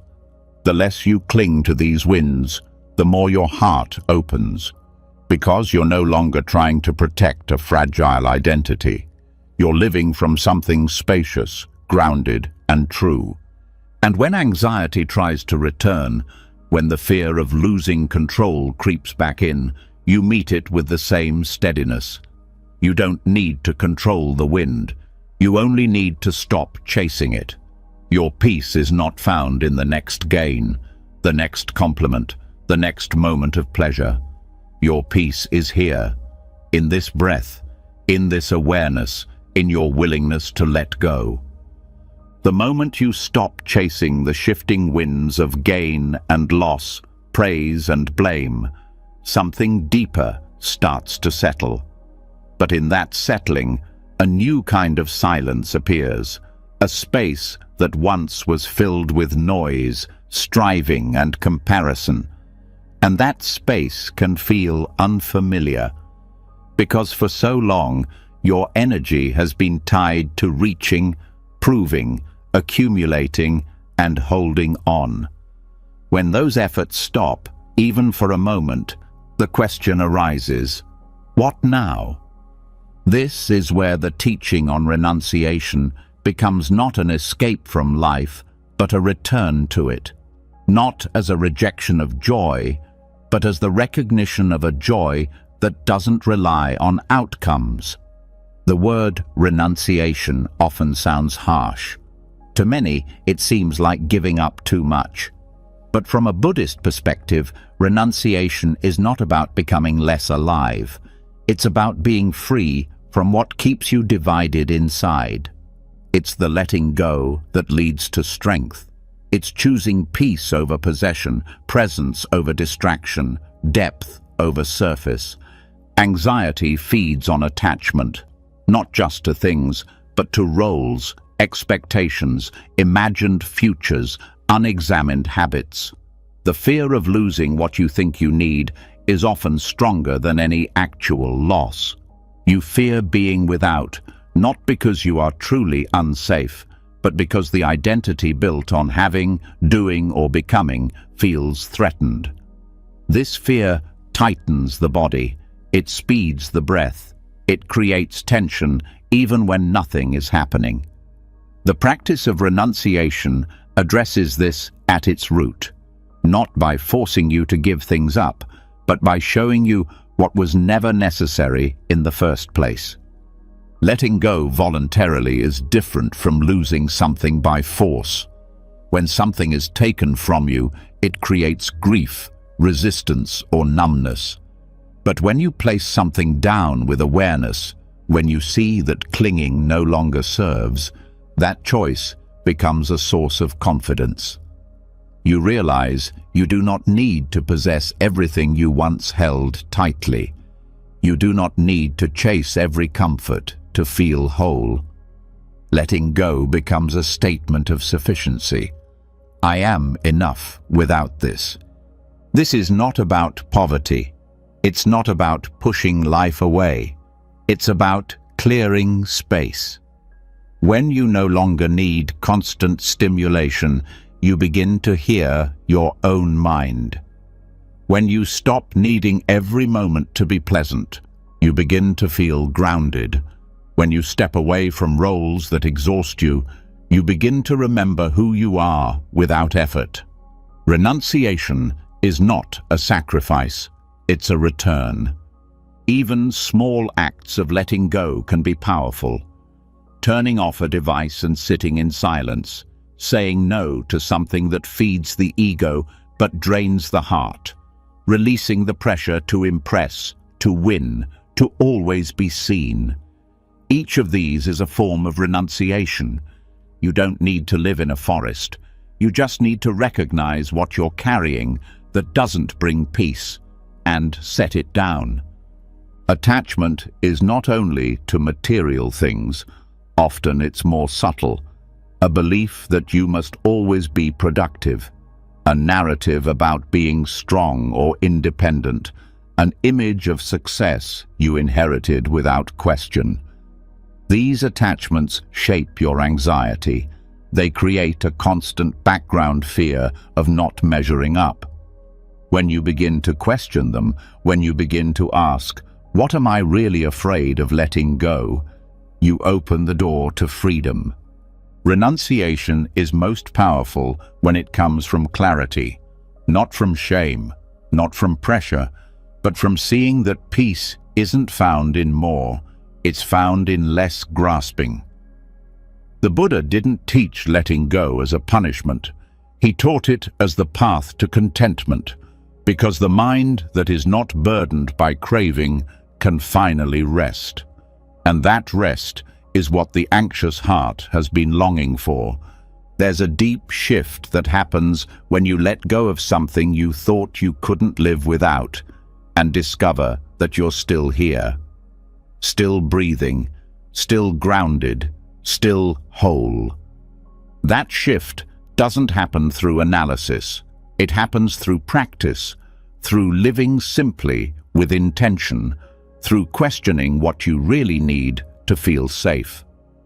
Security is often confused with control, but real security comes from stability in your relationship to change. When you understand that all things come and go, and that your peace depends not on their presence, but on your awareness, you stop grasping, you stop fearing the future, you learn to meet life as it is, without needing it to match your plans. This is why renunciation is empowering, because it returns your attention to where your real agency lives, in your response, in your clarity, in your presence. You may not be able to keep everything you love, but you can train your heart to stay open when things change. You may not be able to avoid discomfort, but you can stop adding layers of fear to every shift. One way to approach this is by reflecting on what you consume. Not just food or possessions, but information, entertainment, opinions, even emotional energy. Every time you consume something, ask, is this nourishing or numbing? Is this clarifying or distracting? When you choose nourishment, you are renouncing what dulls the mind. You are choosing to protect your attention, your peace, your clarity. Another form of renunciation is in your speech, letting go of the need to comment on everything, to defend every opinion, to insert yourself in every conversation. This doesn't mean becoming silent. It means becoming intentional. You start to notice how much of your talking is driven by fear of being forgotten or the need to be right. When you let go of that need, your words become fewer, but also more meaningful. You can also practice renunciation in relationships, not by walking away, but by letting go of control, letting others be as they are, letting go of the fantasy that you can manage their emotions, fix their problems, or keep them close forever. You begin to love with openness instead of grasping, with presence instead of demand. This shift changes everything. Relationships become less about securing yourself and more about sharing what's real. Renunciation brings up fear because it's misunderstood. You fear you'll miss out, that you'll become less. But what actually happens is the opposite. You gain spaciousness. You become more available, more grounded, more aligned. You move through life not with attachment, but with freedom to engage without losing yourself. That is what the practice points to. Not emptiness in a negative sense, but the kind of emptiness that feels like room to breathe.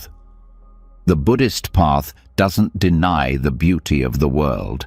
It points to the suffering that comes from trying to own it. You can enjoy, participate, connect, but with hands open. When you stop gripping so tightly, your nervous system can relax, your body softens, your breath deepens, and the mind, no longer obsessed with holding on, begins to rest.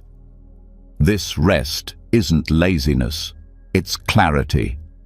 You act from wisdom, not reaction. You serve from fullness, not depletion. You speak from understanding, not fear. And you know when to stop, when to pause, when to let go, not because you're giving up, but because you've learned to trust that letting go is the way forward. Even your spiritual path can benefit from this kind of letting go of the idea of progress, of becoming someone better, of reaching some final state, because anxiety can sneak into practice too. You start comparing your peace to someone else's. You chase a version of awakening that looks like someone else's story.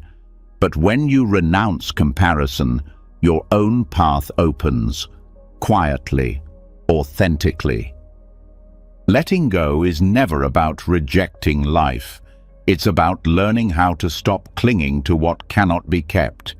It's about discovering that the more you hold on, the more you suffer, and the more you release, the more clearly you see. The clarity that follows renunciation isn't cold, it's luminous. It lets you meet the world with steady eyes and a peaceful heart. After letting go of possessions, roles, and the need to control how others see you, something lighter begins to settle inside. You feel more space, less urgency. But then a quieter layer of discomfort often starts to surface.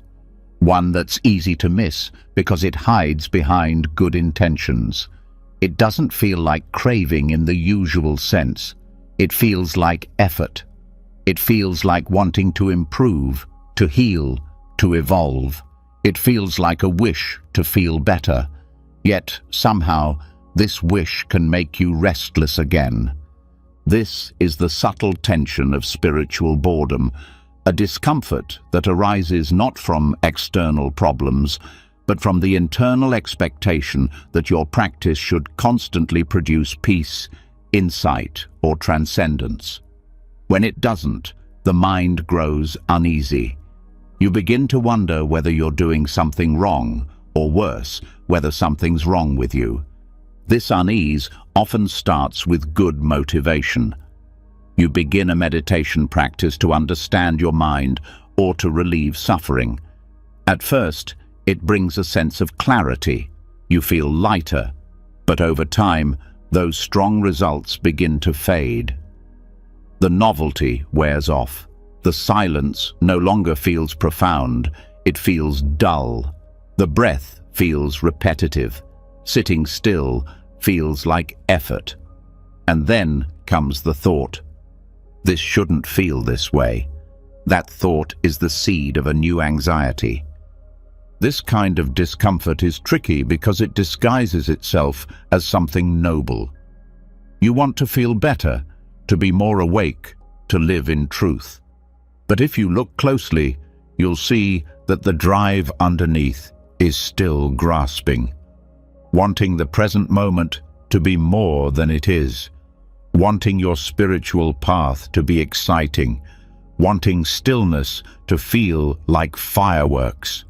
And when it doesn't, you start reaching again. Not for the material world, but for peak experiences, blissful states, or deep insights. That reaching creates tension, even if it looks spiritual from the outside. Spiritual bypassing begins here. It happens when you use your practice to avoid discomfort rather than to meet it. You tell yourself you're being mindful, but really you're trying to escape a part of your experience. You say you're letting go, but really you're resisting the dullness of the present. You want a calm mind, but only if it feels interesting. You want truth, but only if it comforts. And when it doesn't, you start looking elsewhere. New teachings, new methods, new teachers, believing that the answer must be something more than this. But boredom is not the enemy, nor is it a mistake. It's a doorway, a sign that the mind has exhausted its usual sources of stimulation and is now face to face with simplicity. And simplicity, when you stay with it, reveals depth, not quickly, not dramatically, but quietly, patiently, like water slowly carving through stone. The problem isn't the absence of excitement. The problem is the belief that excitement is required. When you expect your spiritual practice to always feel meaningful, peaceful, or profound, you're setting yourself up for disappointment. You're holding a subtle standard, and that standard becomes a form of inner pressure. You meditate, but with an agenda. You breathe, but only to get somewhere. You let go, but only as a strategy to feel better. The Buddha didn't teach meditation as a way to feel good. He taught it as a way to see clearly. And sometimes what you see is emptiness, not the beautiful kind that feels vast and open, the dull kind, the kind that feels like nothing is happening. But even that is something to observe. Even that has tone, texture, temperature. Even that teaches patience. If you can learn to stay with boredom, to observe the mind's resistance without reacting, You begin to notice what's underneath. Often, boredom covers fear. The fear that life without drama is meaningless, that without intensity there is nothing to hold on to, that if you stop reaching, you'll disappear. These fears aren't conscious. They live in the body, in the nervous system. But when you stay still long enough, they start to speak. And when they do, you don't need to argue. You don't need to explain. You just stay. You breathe. You watch. And slowly, the fear softens. You realize that peace doesn't have to feel exciting. That meaning doesn't have to arrive in flashes of insight. That growth often looks like nothing changing until one day you realize you're not reacting to life the way you used to. There's a deep liberation in realizing that you don't have to feel better to be okay. That you can sit in stillness, feel absolutely nothing special, and still be present, still be awake. This is the turning point.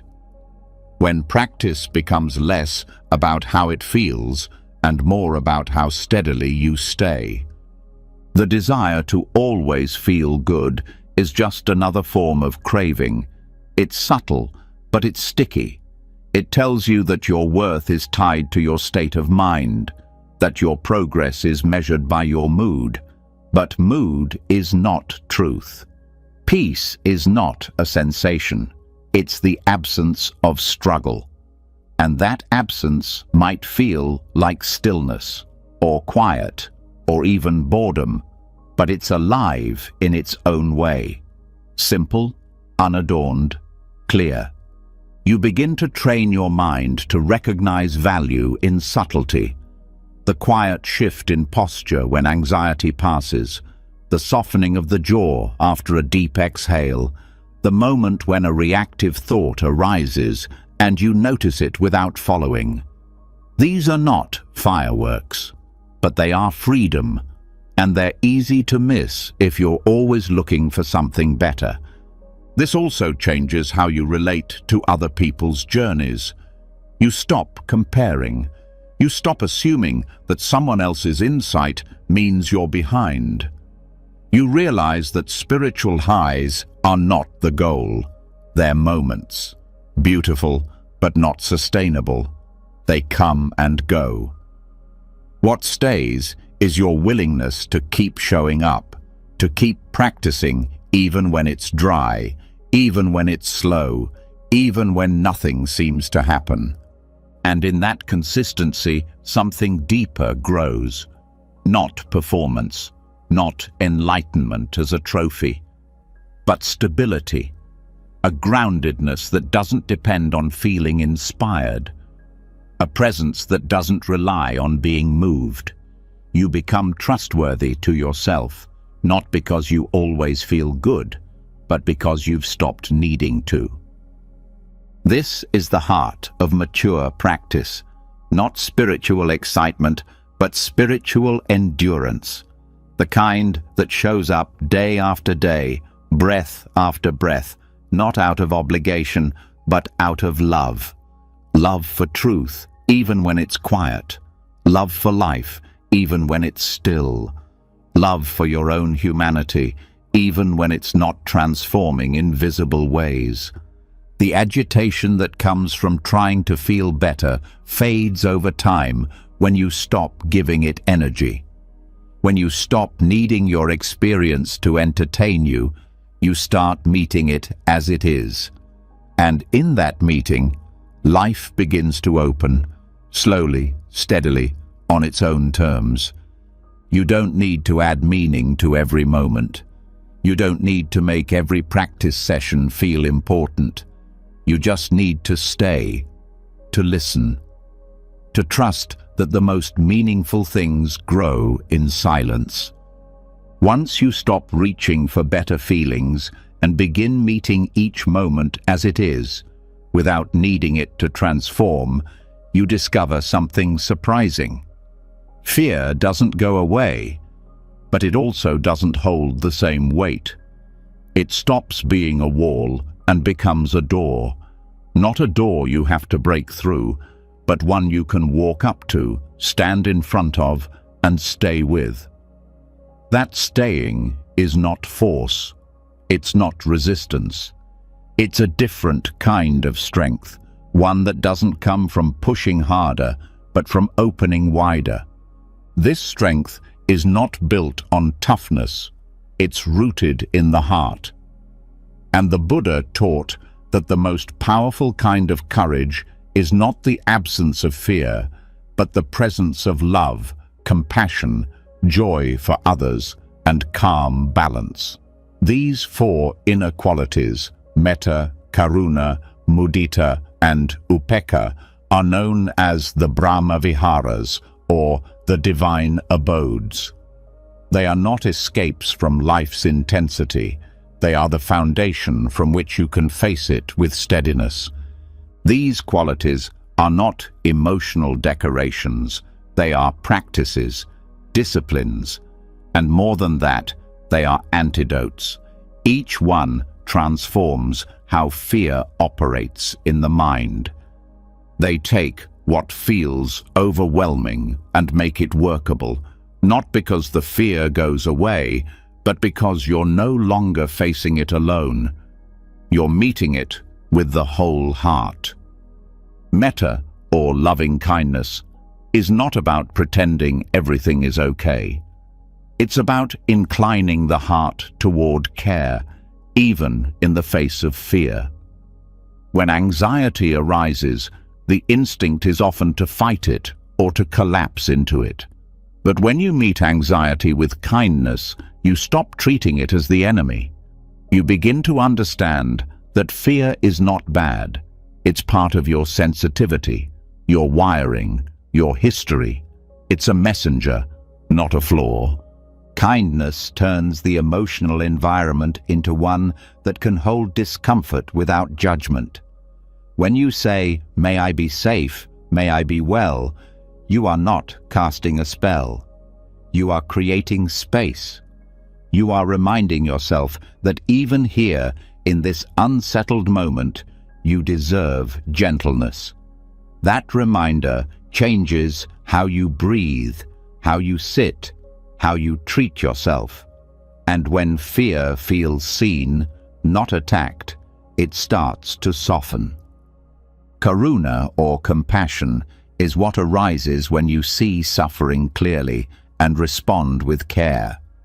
But real compassion begins with yourself, especially when fear shows up.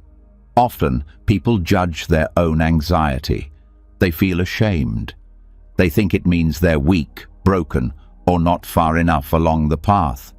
But compassion says, this too is worthy of care. It doesn't wait for the pain to improve before offering warmth.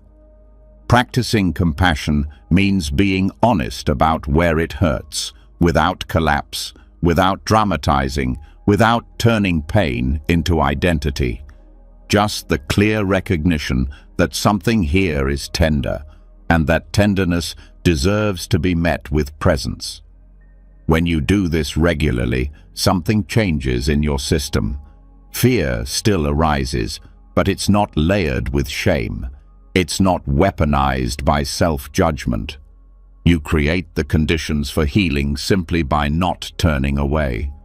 Mudita, or empathetic joy, seems at first to have little to do with fear, but it's one of the most powerful supports in difficult times. Fear narrows the mind. It pulls attention inward. It creates the illusion that you're alone. Joy for others opens the field again. When you learn to celebrate someone else's peace, someone else's happiness, someone else's success, you remind yourself that goodness is still possible, right now, even in the middle of your struggle. This practice is not about comparison. It's not about denying your pain. It's about expanding your awareness beyond the tight grip of self-focus. Fear often thrives in isolation. Joy for others breaks that isolation without needing to fix anything. You're not using someone else's joy to escape your discomfort. You're using it to reconnect with life. This kind of joy is not loud or fake. It's quiet, real, and deeply healing. Then there's upekkha, equanimity. This is the steady heart, the capacity to stay centered while everything moves around you. Equanimity doesn't mean you stop feeling. It means you stop being controlled by every wave. You see pain, you see joy, you see change, and you meet them all with the same inner balance. You don't shut down, you don't get pulled into extremes. You stay present. That presence is not passive, it's deeply alive. Practicing equanimity helps when fear tells you that you can't handle what's coming, because fear loves to live in the future. It asks, what if? What if it gets worse? What if I can't cope? But equanimity brings you back. Right now, this breath, this sensation, this thought, just this. And even if it's hard, you begin to learn that difficulty doesn't mean disaster, that you don't need to feel perfect to be okay. These 4 qualities are called divine abodes because they are places the heart can live. Not occasionally visit, but dwell in. They're not goals to reach, they're foundations to return to. And when they are developed, they create the conditions for true courage. Not the courage to fight through life, but the courage to stay open to it, to feel everything without being ruled by anything. In fear, the instinct is often to shrink, to close down, to make the world smaller. But with the Brahma Viharas, you begin to expand. Slowly, steadily. You hold more, you see more, you soften more. And in that expansion, the fear doesn't vanish, but it loses its power to define you. Each quality is a practice because it takes repetition. You're retraining the mind. If you've spent years responding to anxiety with judgment, then kindness will feel unfamiliar at first. If you've spent years trying to control emotion, then compassion will feel like surrender. If your attention has always been consumed by your own problems, then joy for others might feel irrelevant. If you've always reacted to highs and lows, then equanimity might feel flat. But all of these are signs that something is shifting, that new pathways are forming. You can develop these qualities in formal meditation by repeating phrases, by bringing people to mind, by observing your own responses. But you can also develop them in daily life. When you notice tension rising, pause, offer kindness. When you see someone struggling, offer compassion. When you hear good news, offer joy. When things change, return to balance. These are not big acts, but they are consistent ones, and over time, they become your natural way of meeting the world. What you're building is not just emotional strength. It's the kind of courage that allows you to live fully, even in the face of uncertainty. The lion's roar is not a sound of aggression. It's the voice of someone who is not afraid to be awake, not afraid to feel, not afraid to stay. That roar can be silent, it can be soft, but it's unmistakable. It's what rises in the heart when you stop avoiding your experience and meet it with care. This is the path that transforms anxiety, not by removing it, but by meeting it so skillfully, so openly, that it has nowhere left to hide. And once fear is seen without flinching, it begins to lose its hold. Once you stop reaching for better feelings and begin meeting each moment as it is, without needing it to transform, you discover something surprising. Fear doesn't go away, but it also doesn't hold the same weight. It stops being a wall and becomes a door.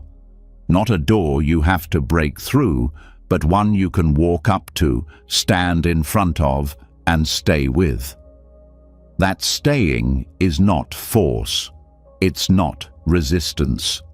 It's a different kind of strength, one that doesn't come from pushing harder, but from opening wider. This strength is not built on toughness. It's rooted in the heart. And the Buddha taught that the most powerful kind of courage is not the absence of fear, but the presence of love, compassion, joy for others, and calm balance.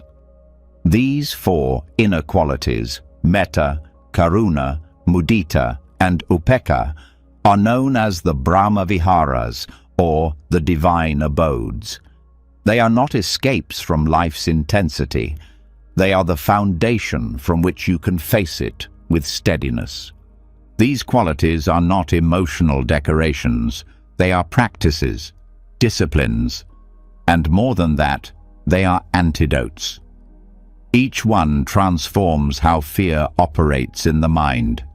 They take what feels overwhelming and make it workable, not because the fear goes away, but because you're no longer facing it alone.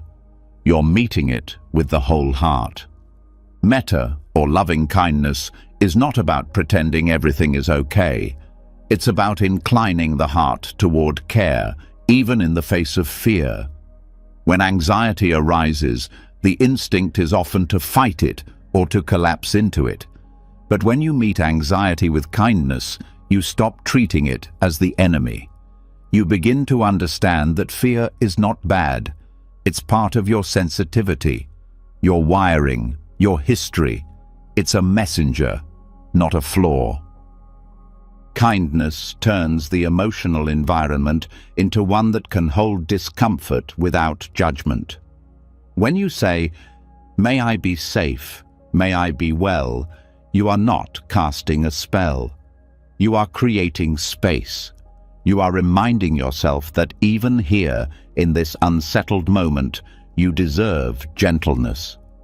That reminder changes how you breathe, how you sit, how you treat yourself. And when fear feels seen, not attacked, it starts to soften. Karuna, or compassion, is what arises when you see suffering clearly and respond with care. But real compassion begins with yourself, especially when fear shows up. Often, people judge their own anxiety. They feel ashamed. They think it means they're weak, broken, or not far enough along the path. But compassion says, this too is worthy of care. It doesn't wait for the pain to improve before offering warmth. Practicing compassion means being honest about where it hurts, without collapse, without dramatizing, without turning pain into identity. Just the clear recognition that something here is tender, and that tenderness deserves to be met with presence. When you do this regularly, something changes in your system. Fear still arises, but it's not layered with shame. It's not weaponized by self-judgment. You create the conditions for healing simply by not turning away. Mudita, or empathetic joy, seems at first to have little to do with fear, but it's one of the most powerful supports in difficult times. Fear narrows the mind. It pulls attention inward. It creates the illusion that you're alone. Joy for others opens the field again. When you learn to celebrate someone else's peace, someone else's happiness, someone else's success, you remind yourself that goodness is still possible, right now, even in the middle of your struggle. This practice is not about comparison. It's not about denying your pain. It's about expanding your awareness beyond the tight grip of self-focus. Fear often thrives in isolation.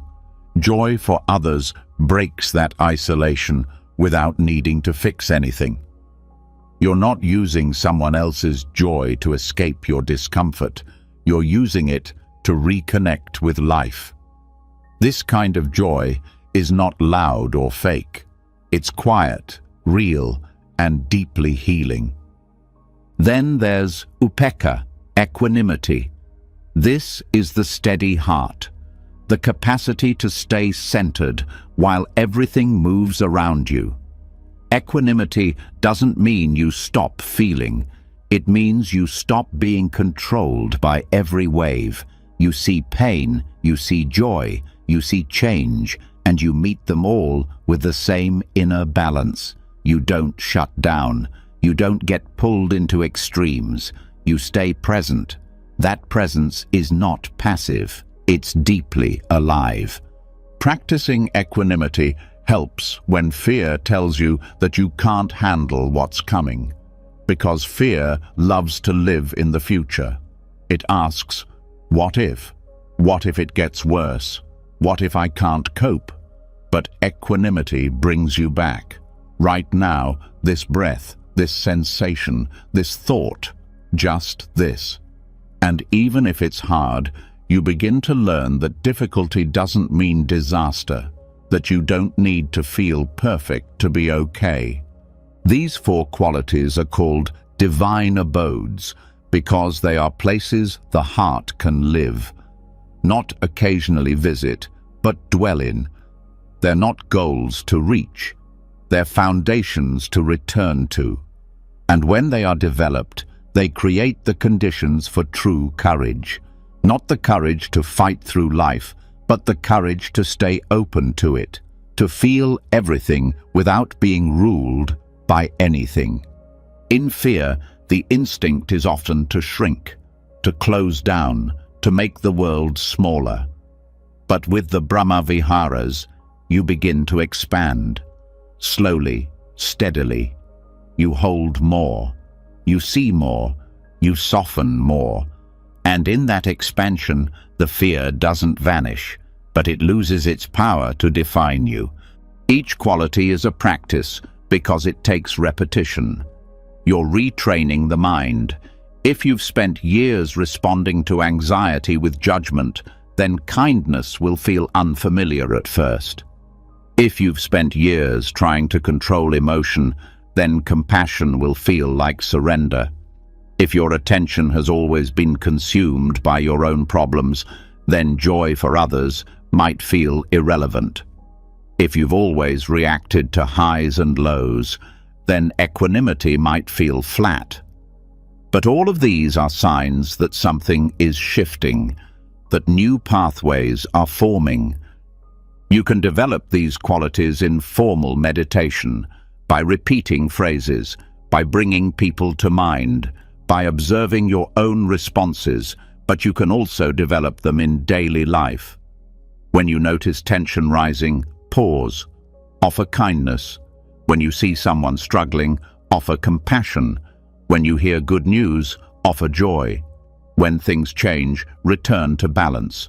These are not big acts, but they are consistent ones, and over time, they become your natural way of meeting the world. What you're building is not just emotional strength, it's the kind of courage that allows you to live fully, even in the face of uncertainty.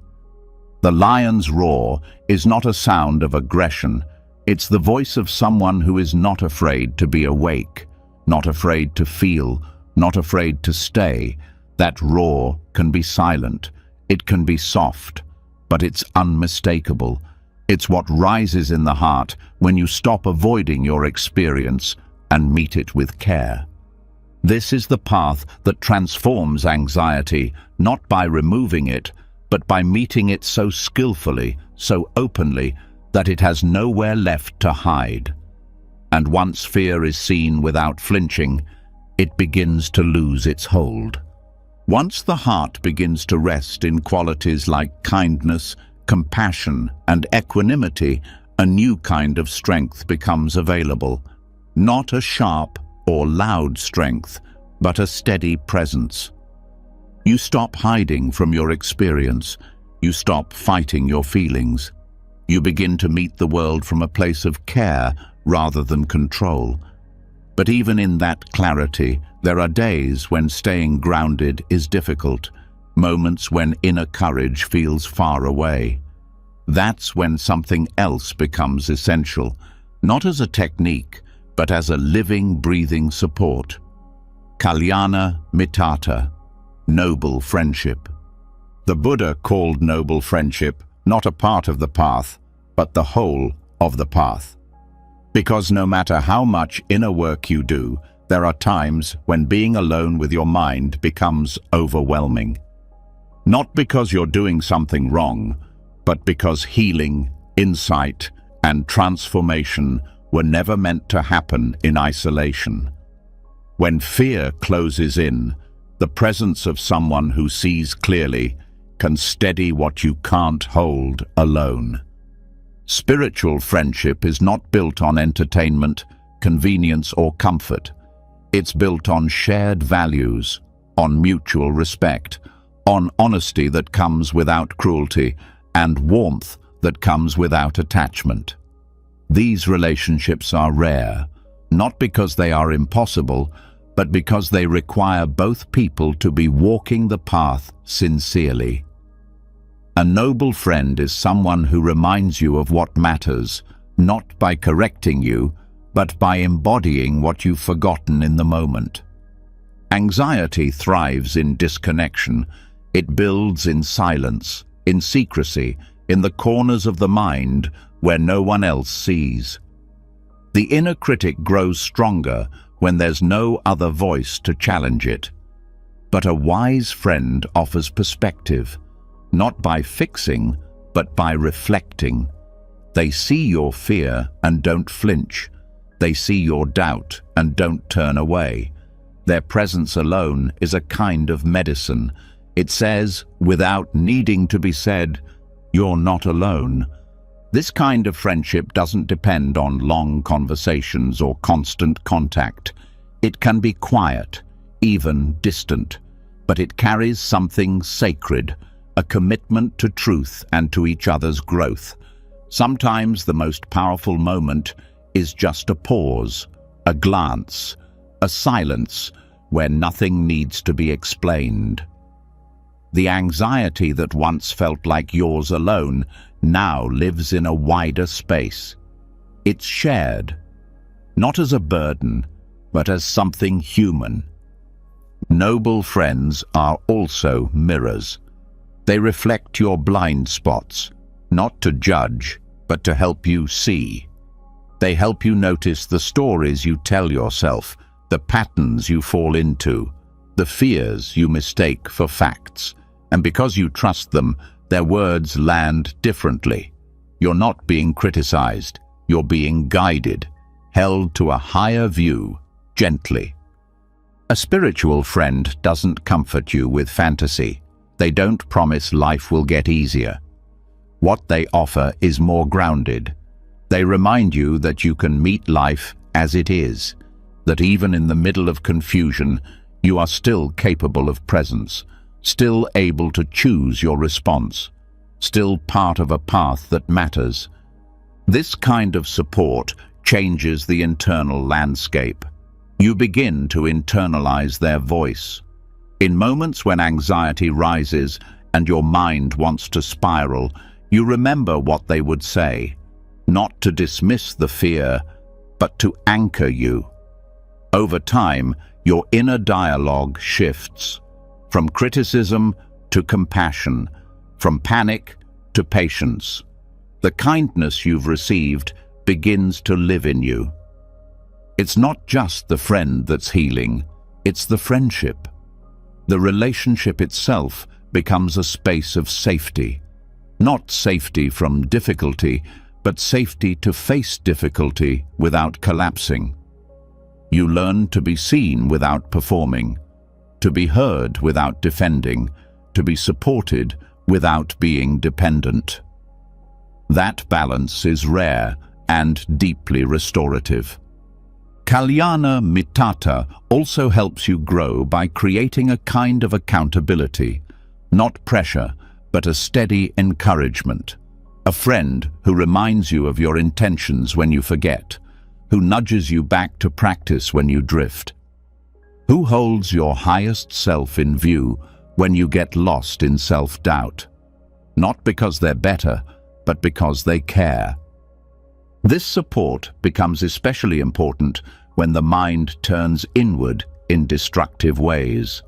When anxiety feeds thoughts like, "I'm not enough, I'll never get through this, something is wrong with me," a spiritual friend brings light to that darkness. They remind you that even your worst moment is part of the path, that growth is not a straight line, that healing doesn't require perfection, only presence. And as you receive this kind of support, something else awakens, the wish to offer it. You begin to ask not only who your friends are, but how you can be that kind of friend. You start listening more deeply, showing up more fully. You learn to sit with others in their fear without needing to fix it, to offer clarity without superiority, to meet pain with presence instead of pity.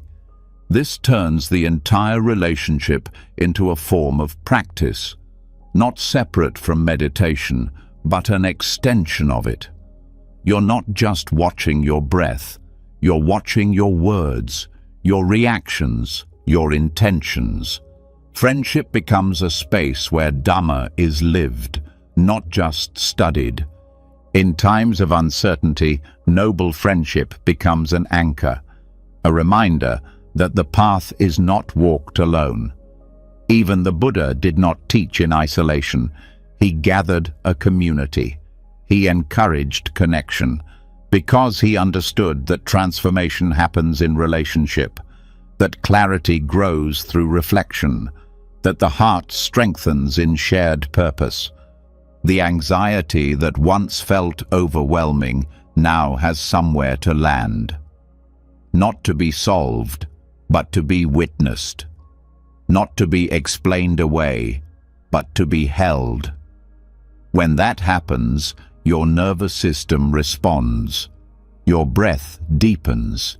Your chest softens. Your grip loosens. Not because the fear is gone, but because you're no longer carrying it alone. Friendship also brings joy, often overlooked in spiritual practice. The simple joy of connection, of laughter, of being reminded that life is not only serious, that growth can include lightness, that the path doesn't have to be lonely.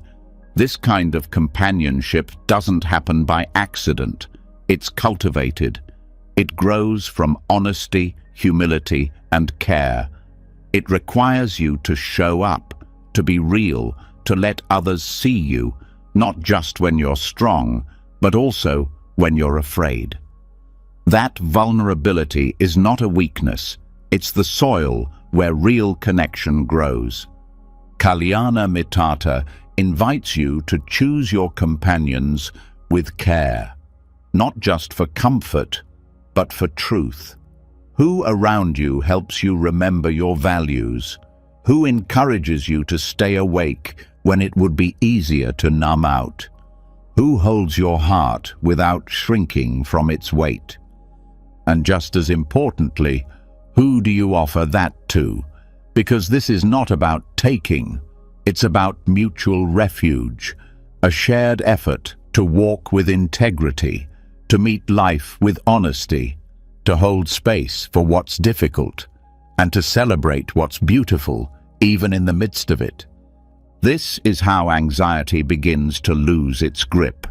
Not all at once, not because it disappears, but because your sense of self expands.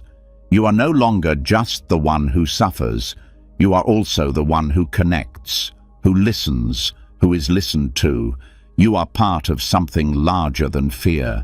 And from this place of shared strength, you begin to face even the deepest truths, not with dread, but with readiness. Because now you know you are not walking alone. Now you know your path is not just personal, it is relational, rooted in care, held in presence, strengthened by love. When friendship steadies the heart and gives you space to breathe, something deeper starts to rise to the surface, something that doesn't come from fear alone, but from the way we experience time itself. Anxiety is not only about what's happening now. It's often a result of being pulled by the past or pushed by the future. You may not even realize it's happening. A memory returns and the body tenses. A thought about tomorrow appears and the chest tightens. This subtle pressure builds quietly. The more time you spend outside of the present, the less grounded you feel. You're not lost in space. You're lost in time. Buddhism points to a simple but transformative truth. All things are impermanent. Everything arises and passes. Thoughts, feelings, sensations, situations, none of it stays. This truth is not philosophical. It's a direct observation. The breath changes, the mood shifts, the seasons turn, and yet much of anxiety comes from not accepting this reality. The mind clings to moments that are already gone or ones that haven't yet arrived. And in that grasping, unease grows. Clinging to the past is often subtle. It's not always dramatic memories or unresolved trauma. Sometimes it's just reliving a conversation, regretting a decision, replaying a moment you wish had gone differently. The mind returns to these events and acts as if thinking about them might somehow change them. But the past cannot be reshaped. What happened has already flowed into memory. The suffering comes not from the event itself, but from the refusal to let it rest. Even good memories can cause tension. Nostalgia can turn into longing.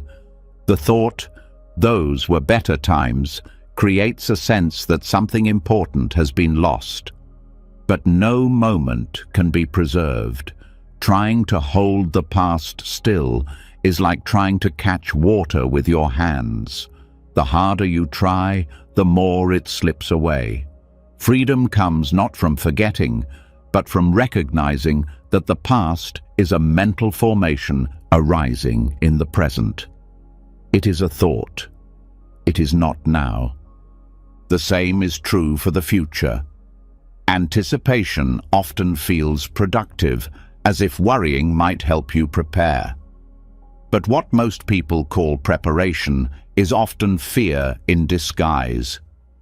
You imagine the worst-case scenario and rehearse how to survive it. You project a version of yourself into situations that don't exist and then panic about how to respond. But the future cannot be visited. It lives only in imagination, and no amount of thinking will guarantee control. What you fear about the future is often not the event itself, but your belief that you won't be able to handle it.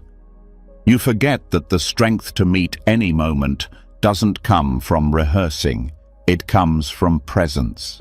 When the moment actually arrives, you are not in it alone. You bring all of your training, your awareness, your calm. But that strength is built here, not there, in this breath, not in the imagined one. One of the reasons impermanence is such a powerful teaching is because it reveals the futility of clinging. You begin to see that everything you're afraid of losing was never yours to hold. This doesn't make life meaningless, it makes it precious. When you know something is temporary, you meet it with more care, more honesty, more gratitude. You don't waste time waiting for the perfect moment. You live in the moment you have. Presence is not a vague idea, it is an active return.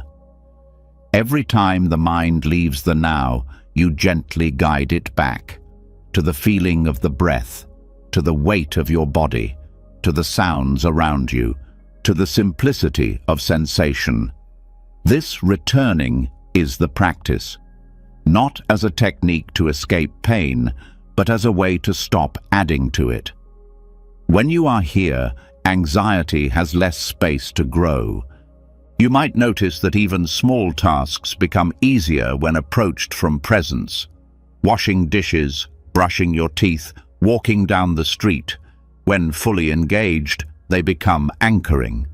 Not because the activity is special, but because you are no longer pulled in two directions. You are not doing one thing while thinking about another. This coherence between attention and action is what dissolves fragmentation. And fragmentation is the root of much inner tension. The fear of impermanence often shows up in relationships. You don't want the good times to end. You fear the pain of separation. You struggle to accept that even the deepest bonds will eventually change. But holding on tightly does not stop change. It only adds fear to love. When you remember that everything is changing, you begin to love more freely. You stop trying to keep people the same. You let them grow, and you let yourself grow with them. This truth also changes how you relate to suffering. Pain feels unbearable when it feels endless. But when you know it's impermanent, you don't panic. You meet it like a storm, intense but passing. You stay with it, breathe with it, and watch it shift. It always shifts. Knowing this doesn't make the pain disappear, but it makes it bearable. Because now you're not adding resistance, you're just staying present. The more you practice this, the more time begins to feel different. Not as a trap, but as something flexible. You stop measuring your life only in years, plans, and deadlines. You begin to live in moments. You start to trust that the only time you can ever truly live is now. Not the past version of yourself, not the imagined future version, but the one sitting here, breathing this breath. This perspective also helps with identity. Who you were is not who you are. Who you will be is not who you need to become. The mind often ties anxiety to a fixed idea of self. I've always been like this. What if I never change? But identity is not solid. You are always unfolding, always responding, always becoming. This is why presence is not only healing, it is truthful. It brings you face to face with what's real, not what's rehearsed. To live in the present does not mean you forget your past or ignore your future. It means you don't live in them. You use the past to learn, not to linger. You use the future to plan, not to panic. The rest of your attention is offered to what is directly in front of you. This requires discipline. It requires patience. It requires letting go of the comfort of distraction. Distraction often feels easier than presence. Scrolling, fantasizing, reliving, projecting, all of it gives the illusion of movement, but it drains your energy. What's difficult about presence is not the moment itself. It's the mind's resistance to the simplicity of now. Because when there's nothing to solve, nowhere to run, the mind feels exposed. But in that exposure is your true strength. You begin to sense that awareness itself is timeless, that beneath the changing forms, thoughts, emotions, sensations, there is something still, something that doesn't age, doesn't chase, doesn't flinch. This awareness is not passive, it's intimate. It holds each moment with care, even as that moment slips away. When you rest in that kind of presence, anxiety loses its foundation. because there is nothing left to escape. This is not about doing less. It's about being more fully with whatever you do. Whether it's working, resting, speaking, or sitting in silence, the question is not how much you accomplish. The question is how fully you show up. Presence doesn't slow you down. It removes the extra weight, the inner commentary, the scattered attention. What's left is clarity. And in that clarity, peace becomes possible. Not because everything goes your way, but because you are no longer divided. You are not a mind in one place and a body in another. You are whole, here, breathing, enough. Understanding impermanence also brings forgiveness. When you realize that everyone is changing, including those who hurt you, it becomes easier to let go of resentment. You stop freezing people in time. You give yourself and others the space to be more than your worst moment. This doesn't mean forgetting harm. It means remembering that no one, including you, is stuck forever. That memory is not destiny. That healing is not linear. This kind of forgiveness eases anxiety that's rooted in guilt or shame. You stop being afraid of your past because you stop defining yourself by it. You carry lessons, not labels, and you learn to meet each new moment not as a repeat of the last, but as a new beginning. Presence also deepens gratitude. When you're not rushing toward the next thing or trapped in regret, you begin to notice small joys. The warmth of sunlight, the rhythm of the breath, the sound of leaves. None of these last, but that's what makes them precious. You don't need them to stay. You only need to see them while they're here. Living with awareness of impermanence is not grim. It's freeing. It helps you let go of perfectionism, comparison, and urgency. You don't need to hold it all. You don't need to fix everything at once. You just need to be with what's here. When the mind stops chasing the past and fearing the future, and presence becomes your resting place, a deeper shift begins to unfold. You realize that much of the tension in your body and confusion in your thoughts hasn't come from one particular moment, but from the sheer amount of noise you've been carrying. Not just external noise, but internal commentary, a constant stream of explaining, analyzing, planning, and reacting. And when that stream pauses, even for a moment, what arises isn't absence, it's relief. That relief is the beginning of something powerful, noble silence. Not just the act of not speaking, but the deliberate stepping away from mental clutter. A sacred kind of stillness that calms the nervous system, clears emotional fog, and reconnects you with the part of yourself that isn't trying to be anyone or solve anything. In the Buddhist tradition, noble silence isn't about retreating from life. It's about entering life with your full attention. Silence is often misunderstood as a lack. But it's not what's missing. It's what makes space for what's real. When speech ceases, so does the need to perform. You stop shaping yourself for others. You stop filling the air out of habit. You begin to notice what drives your urge to speak: discomfort, insecurity, the fear of not being seen. And when you refrain, those layers start to loosen. You learn to rest in presence without needing to control how others perceive it. This kind of silence is especially healing for anxiety because it meets the nervous system where words cannot. Many anxious responses begin long before a thought forms. The breath shortens. The body tightens. Speech often becomes faster, louder, more urgent. But in silence, the entire tempo slows.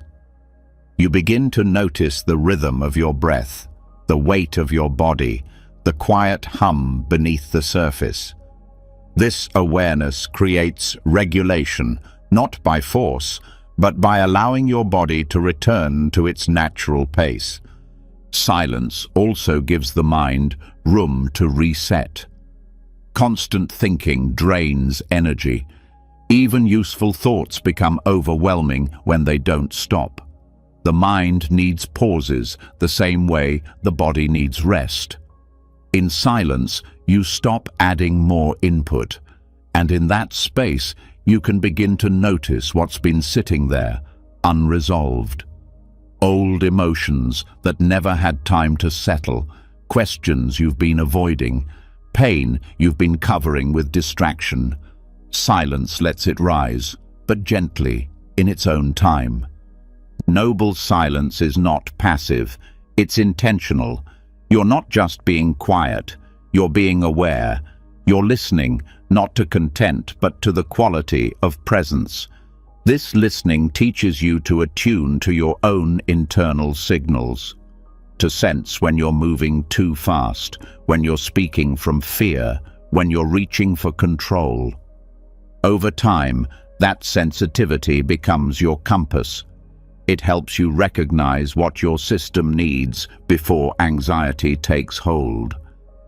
This is especially important in a world where constant communication is expected. You are flooded with messages, opinions, alerts, and noise. The pressure to respond, to be available, to stay informed, can make silence feel unnatural. But that's exactly why it's necessary. Silence reclaims your attention. It reminds you that your worth is not measured by how much you say or how quickly you react. You are allowed to pause. You are allowed to be still. In Buddhist monastic settings, noble silence is a regular practice. Entire days or weeks may pass without verbal communication. But this isn't about cold withdrawal. It's about deep listening. Participants don't become distant. They become more present. Eye contact becomes more meaningful. Movements more mindful. Connection more honest. This depth is possible because without the buffer of words, people are less guarded. There is no script, just presence. You don't need to live in a monastery to benefit from this. Even short periods of intentional silence can change your state. Begin by choosing a time, 10 minutes, an hour, a morning, where you don't speak and don't consume information. Sit or walk in silence. Let your senses open. Feel your breath, your heartbeat, your surroundings. The goal is not to empty your mind. It's to stop feeding it. Let the mind unwind on its own. In these moments, you'll likely notice how uncomfortable silence can feel at first. The mind will reach for stimulation. It may produce restlessness, boredom, even fear. That's part of the process. What you're feeling is the body learning how to settle. The same way water becomes clear when it stops being stirred. If you stay with it, without trying to fix or escape it, clarity returns. One of the most important outcomes of noble silence is the softening of reactivity. When you're not constantly responding to others or your own thoughts, you create space between trigger and reaction. You begin to recognize your habitual patterns, the ways you interrupt silence because of discomfort, the ways you use words to defend, distract, or dominate. This awareness isn't about shame, it's about choice. Once you see the pattern, you no longer have to follow it. Silence also reveals what actually nourishes you. Without the noise, you notice the difference between habit and need. You realize that some conversations leave you more tired than connected. that some opinions you chase don't align with your values. That much of your mental energy is spent rehearsing dialogues that never happen. In silence, these tendencies become clear. Not to criticize yourself, but to see where your attention has been going. For people with anxiety, silence can become a safe place. Not because it avoids life, but because it gives the nervous system what it rarely receives: permission to rest. When you're no longer performing for others or even for yourself, the body can begin to release the constant alertness it's been holding. This regulation is not instant, but it's real. Every moment of silence teaches your system that stillness is not dangerous. That calm does not mean collapse. Over time, noble silence deepens your trust in your own presence.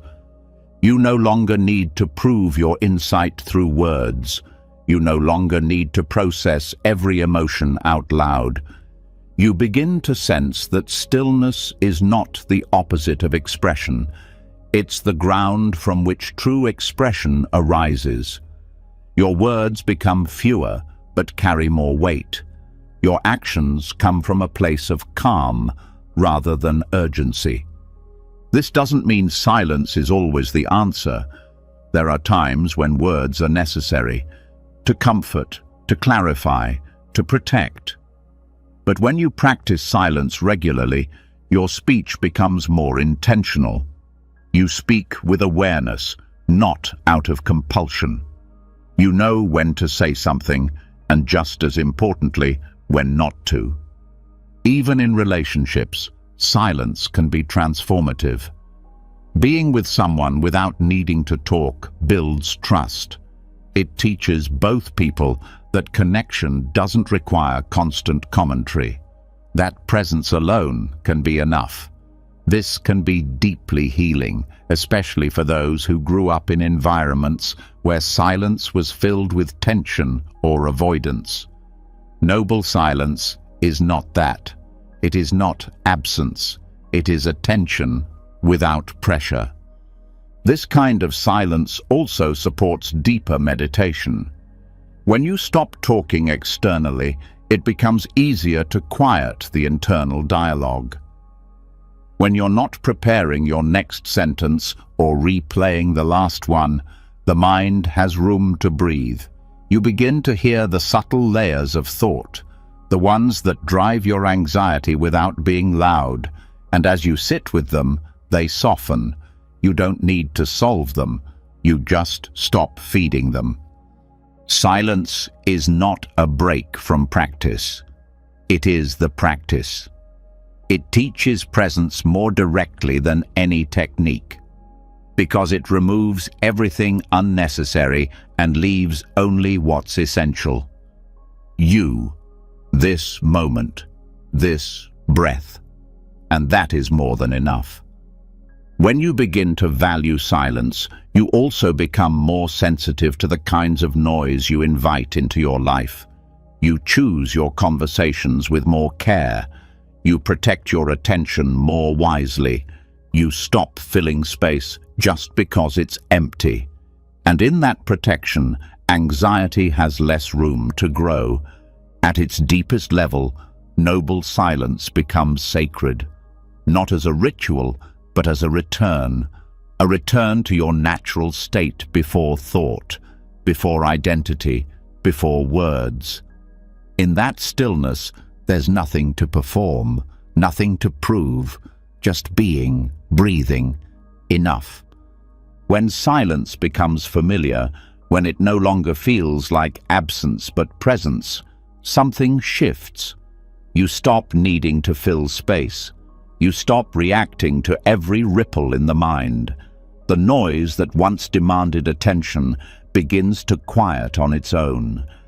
And within that stillness, a deeper clarity emerges. One that doesn't come from thinking, but from seeing. From this grounded space, you're no longer running. And now, there is something waiting to be faced. something that's always been close, always been shaping your reactions from the shadows. It is fear, not as an idea, but as a felt experience, and for the first time, you're not turning away. The practice now is not escape, not avoidance, and not suppression.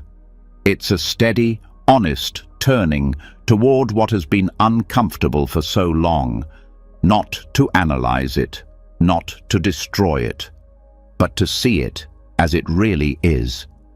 This is the heart of insight meditation, to meet experience directly, with awareness sharp and soft at the same time. And when that awareness meets fear without resistance, transformation begins. Fear often comes disguised. Sometimes it wears the mask of anger, irritability, restlessness, or urgency.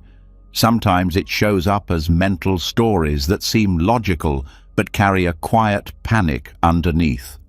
Sometimes it's in the body, a tight chest, a shaky hand, a cold knot in the stomach. It's easy to respond to these signals by trying to make them go away. But avoidance doesn't resolve fear, it strengthens it, because what you avoid becomes larger in the dark. Turning toward fear means you stop fueling the illusion that it is too big for you. You pause, you stay, you bring awareness to the physical sensations that arise, and instead of reacting, you observe. You don't try to explain the fear, you don't argue with it, you don't look for its root or its reason, you just feel it as it is. Sensation, movement, energy, insight. Meditation works because it brings the mind into direct contact with what's happening now. You sit or lie down, you bring your attention to the body, and when fear arises, you note it. You don't run. You don't get pulled into the storyline it offers. You stay with the breath or with the area of the body where the fear is strongest. The mind might want to escape. It might want to solve.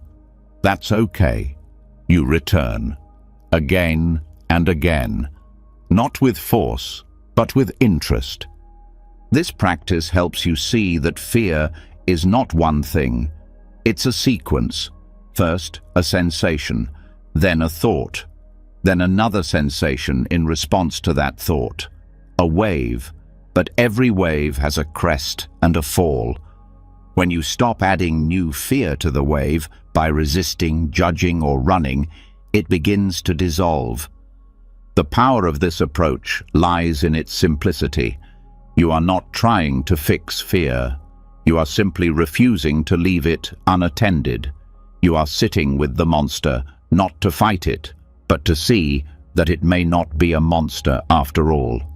Fear loses its shape when looked at directly. It starts to become what it truly is: energy moving through the nervous system, conditioned by experience, asking to be felt, not fed. It is essential in this practice to include the body. Insight. Meditation is not just watching thoughts, it's noticing how thoughts impact breath, posture, heart rate, and tension. Fear is not abstract. It is deeply physical. So you bring your awareness to the jaw that tightens, the shoulders that lift, the belly that hardens. You breathe into those places, not to force them to relax, but to acknowledge them. Awareness is an invitation, not a demand. Sometimes what you find beneath the surface of fear is sadness. Sometimes it's grief. Sometimes it's exhaustion. Fear often guards these deeper emotions because they feel too vulnerable. But when you stay present, when you don't react or run, what was buried starts to emerge. This can be intense, but it's not harmful. What's harmful is carrying those emotions unexamined for years. Presence allows what's stuck to move again. Insight doesn't always come as a big realization. Often, it comes as a small shift in how you relate. The fear rises, and for the first time, you don't tighten. You don't collapse. You don't add a story. You simply breathe. And that moment is everything. That is where the healing begins, not by changing the fear, but by changing your posture toward it. This practice also reveals how often fear is about what might happen, not what is happening. You begin to notice that the worst of your fear lives in anticipation. It projects scenarios, consequences, failures, and losses. But when you return to what's actually here, a pulsing heart, a sensation in the throat, you see that this moment is survivable. Even when it's uncomfortable, it is manageable. Presence turns imagined catastrophe into a series of manageable now moments. Meditating on fear doesn't make you passive, it makes you responsive. Because now your actions come from clarity, not panic. You stop reacting automatically. You begin choosing your next step, not out of desperation, but out of wisdom. This changes how you speak, how you set boundaries, how you care for yourself and others. And in facing fear, you develop a kind of quiet confidence. Not the absence of fear, but the knowing that you can meet fear without abandoning yourself.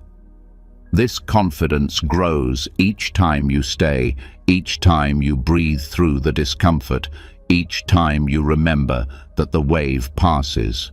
You stop being afraid of fear itself. This doesn't mean you stop being human. Fear will still arise. It's part of life, but it no longer controls you. You stop avoiding experiences because they might be uncomfortable. You stop holding back your truth because you're afraid of judgment. You stop making your safety dependent on controlling everything around you. This is not recklessness, it's freedom. Insight. Meditation is not about achieving a state. It's about developing the capacity to stay with any state. This includes fear, especially fear, because fear is often the doorway to your deepest growth. When you stop turning away, you discover a strength that was never gone, only covered by layers of habit and avoidance. This practice is not quick. It requires patience, gentleness, repetition. Some days, fear will feel overwhelming. Other days, distant. The key is not to measure success by how much fear goes away, but by how consistently you show up to meet it.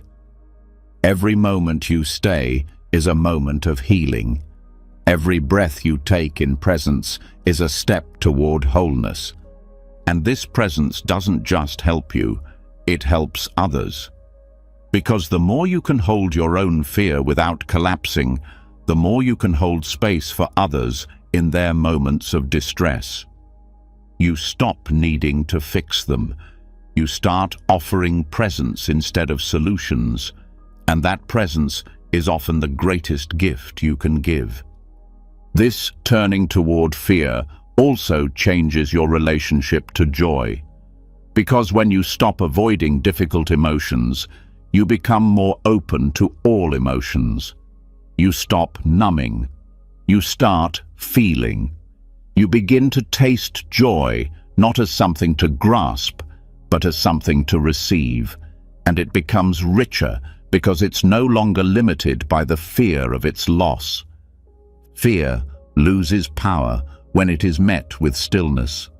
Not the stillness of stiffness, but the stillness of staying, the stillness of clarity, the stillness that says, I am here and I am not leaving. That is the lion's heart, not because it roars, but because it remains. Meditation helps reveal this pattern Because it brings stillness. And in stillness, the pressure to perform starts to become visible. When you stop doing, you start feeling. And what arises may not be peace. It may be restlessness, self-judgment, or guilt. The mind begins to churn. Shouldn't I be doing something? Is this practice working? Am I doing it right? These questions don't come from sincerity. They come from the craving to get it right, to be worthy, to earn peace. This is where insight begins. You start to ask deeper questions. Why am I doing this? What am I hoping to prove? What would it mean if I didn't live up to my own standard? These questions can be uncomfortable, but they're necessary. Because until you see the attachment to being good, you won't notice how often it drives your actions. You'll continue to act with tightness, not freedom. Letting go of this attachment doesn't mean you stop doing good. It means you stop doing it from fear. You stop measuring your worth by it. You stop needing the world to reflect your value back to you. Instead, goodness becomes a natural expression of clarity. You help when it's needed. You rest when it's time. You speak up when it's true. Not because you're building an identity, but because you're responding to life as it is. To work with this anxiety, start with noticing how often you seek reassurance, whether in conversation, in feedback, or even in your thoughts. Notice the hunger for affirmation, the moments when a compliment soothes something deeper, or when criticism unravels your peace. Begin to name this tendency without judging it. This is seeking. This is clinging. This is fear. Awareness weakens the grip.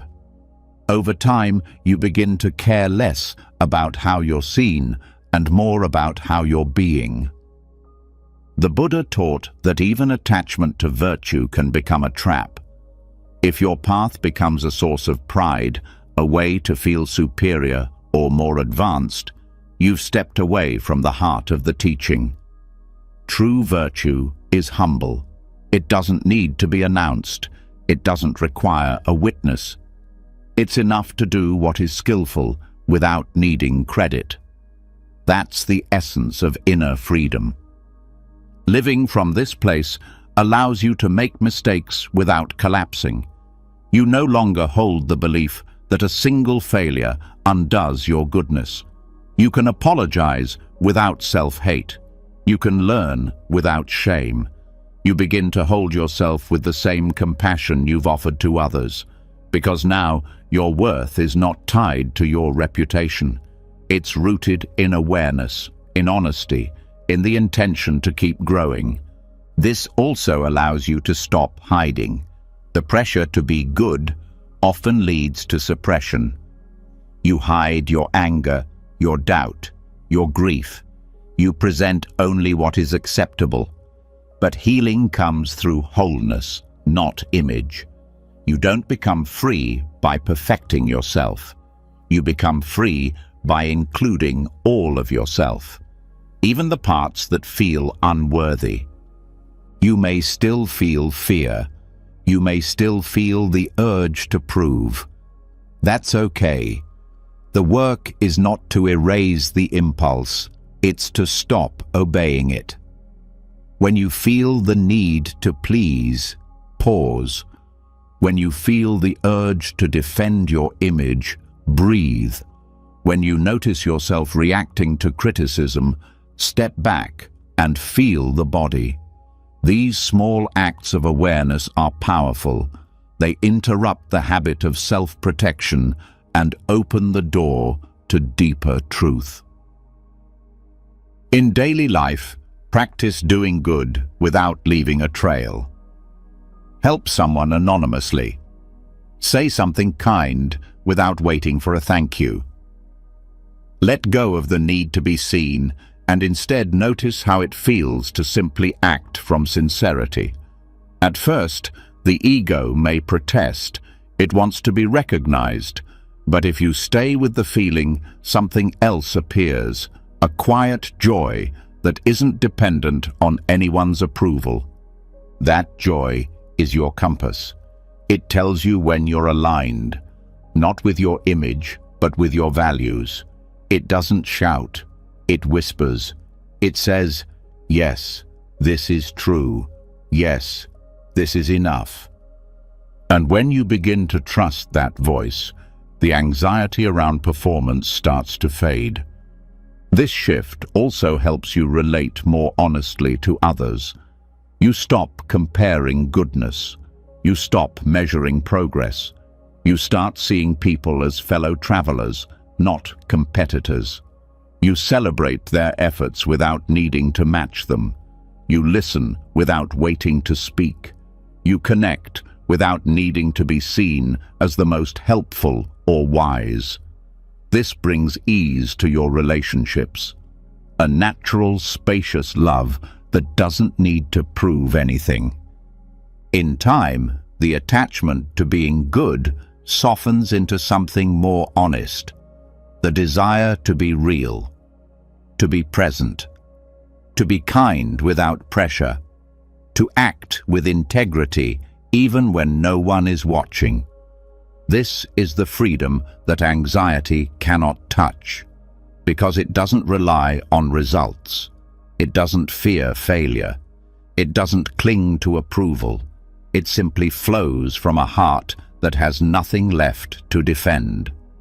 When the need to be good no longer holds you in its grip, and when your actions begin to flow from a place of integrity rather than image, the inner world starts to feel more spacious. The constant evaluation softens. The fear of failure fades into something more workable, but even after that softening, there often remains a quieter, deeper layer of anxiety, one that can't be resolved through performance or praise, control or perfection. It's the fear that everything could end, that all your efforts, your relationships, your identity could be erased in a moment. Beneath so much striving lies this core truth, the fear of death. This fear is not always dramatic. Often, it shows up in subtle ways, in the urge to manage every detail, in the resistance to letting go, in the panic that rises when plans don't work out. It's in the craving for certainty, the grasping for control, the tension in the jaw or chest when things feel unpredictable. At its root, much of this behavior is about avoiding the reality that nothing is permanent, that everything is passing, that your time is limited. And yet, the Buddha didn't teach us to turn away from this truth. He taught us to turn toward it with mindfulness, not as something grim, but as a practice of liberation. Manasikara, or mindfulness of death, is not about being morbid. It's about remembering what's true. Every day, every breath, every choice happens within the frame of impermanence. When you forget that, you begin to live as if you have endless time. You postpone what matters. You grip what doesn't. You measure your days by productivity instead of presence. But when you remember that death is certain and the time of death is uncertain, clarity returns. Life becomes immediate. Decisions become simpler. Peace becomes more accessible because your attention shifts from trying to control outcomes to appreciating what is here now. This contemplation is not about thinking constantly about death. It's about reflecting regularly on the fact that death is part of your life. Just as breath comes and goes, so does everything else. This reflection doesn't create fear. It helps dissolve the fear that comes from clinging to what cannot be kept. It helps you loosen your grip on control, not because you're giving up, but because you're waking up. Control is often a coping mechanism for the fear of loss. If you can manage everything, you believe you can delay pain. But control is never complete. Plans change. Bodies age. Loved ones go. And each time something slips through your fingers, anxiety returns. The mind asks, "What if I lose this? What if this ends?" But mindfulness of death answers gently, "It will end." That's not a threat. That's a reminder. It's a reminder to cherish, to release, to live. Manasikara is not a dramatic meditation. It can be as simple as pausing once a day and saying to yourself, "This breath could be my last." Not to scare yourself, but to center yourself, to bring the mind back to what matters. When you practice this sincerely, it brings a certain gravity, not heaviness, but depth. You stop wasting energy on things that don't matter. You stop putting off your values. You start living as if each day counts, because it does. This contemplation also helps you deal with regret. When you know that life is short, you don't cling to mistakes. You learn, you apologize, you forgive. You don't carry the burden of needing to be perfect. You carry the intention to be honest, to be kind, to be awake. And when you fall short, you begin again. Because there's no time to live in shame. There's only time to return. Fear of death is also fear of not being in control. The mind wants guarantees, but death is the one experience that cannot be managed, postponed, or restructured. And in facing this truth, something else arises: humility.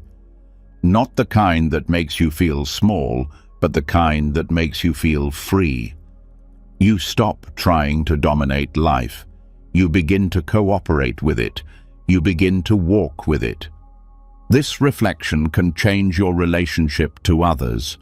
When you remember that the people you love will die, your heart softens. You stop arguing over things that don't matter. You forgive faster. You say thank you more often. You stop waiting for the perfect time to connect, because every time might be the last time.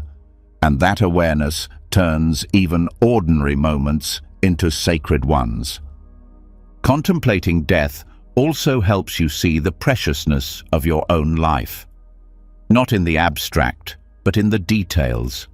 The feel of your breath in the morning, the sound of someone's voice, the sensation of warm tea in your hands. These small things become vivid because you're no longer assuming you'll have them tomorrow. You're here for them now. There is also a deeper peace that comes when you stop trying to secure your legacy. Much anxiety comes from wanting to be remembered, wanting to make a mark, wanting to leave something behind. But death contemplation reminds you that all traces fade. Even the greatest monuments crumble. Even the most cherished names are forgotten. This isn't cause for despair. It's cause for release. You stop building yourself. You start living yourself fully, genuinely, without needing to be anything more than present. This practice does not lead to passivity. It leads to urgency, but a different kind. Not frantic urgency, not pressured urgency, but the urgency of intention. The urgency that says, if today is the day, let me meet it with open eyes, with an honest heart, with gratitude even for the hard things. That kind of urgency brings calm, because now you're living from truth, not fear. You don't need to force this contemplation. You can weave it gently into your life, before meals, before sleep, when waking, during meditation. A simple phrase, I will die, I don't know when, and then breathe. Feel what arises. Let it shape how you move through your day. Let it soften your grip. Over time, this becomes more than a reflection. It becomes a posture, a way of relating to life that is direct, compassionate, and free. You begin to trust that you don't need to manage everything. You begin to see that trying to guarantee security is what creates insecurity. Letting go of control doesn't lead to chaos, it leads to clarity. You also become more courageous, not fearless, but brave. Because now you're not avoiding reality, you're facing it. And in facing it, you stop wasting your strength on resistance. You use it to show up, to speak truth, to follow what feels meaningful, to rest when needed, to stay soft when it would be easier to harden. And when death does touch your life, through loss, through aging, through illness, you are not as shaken. You feel it fully. You grieve, you break open, but you don't run, because you've been practicing. You've been turning toward what most people avoid, and that turning gives you strength. This strength is not about enduring more. It's about living lighter, less control, more trust, less grasping, more being, less waiting, more presence. And in this kind of living, anxiety has no place to root itself, because you're not holding the future too tightly.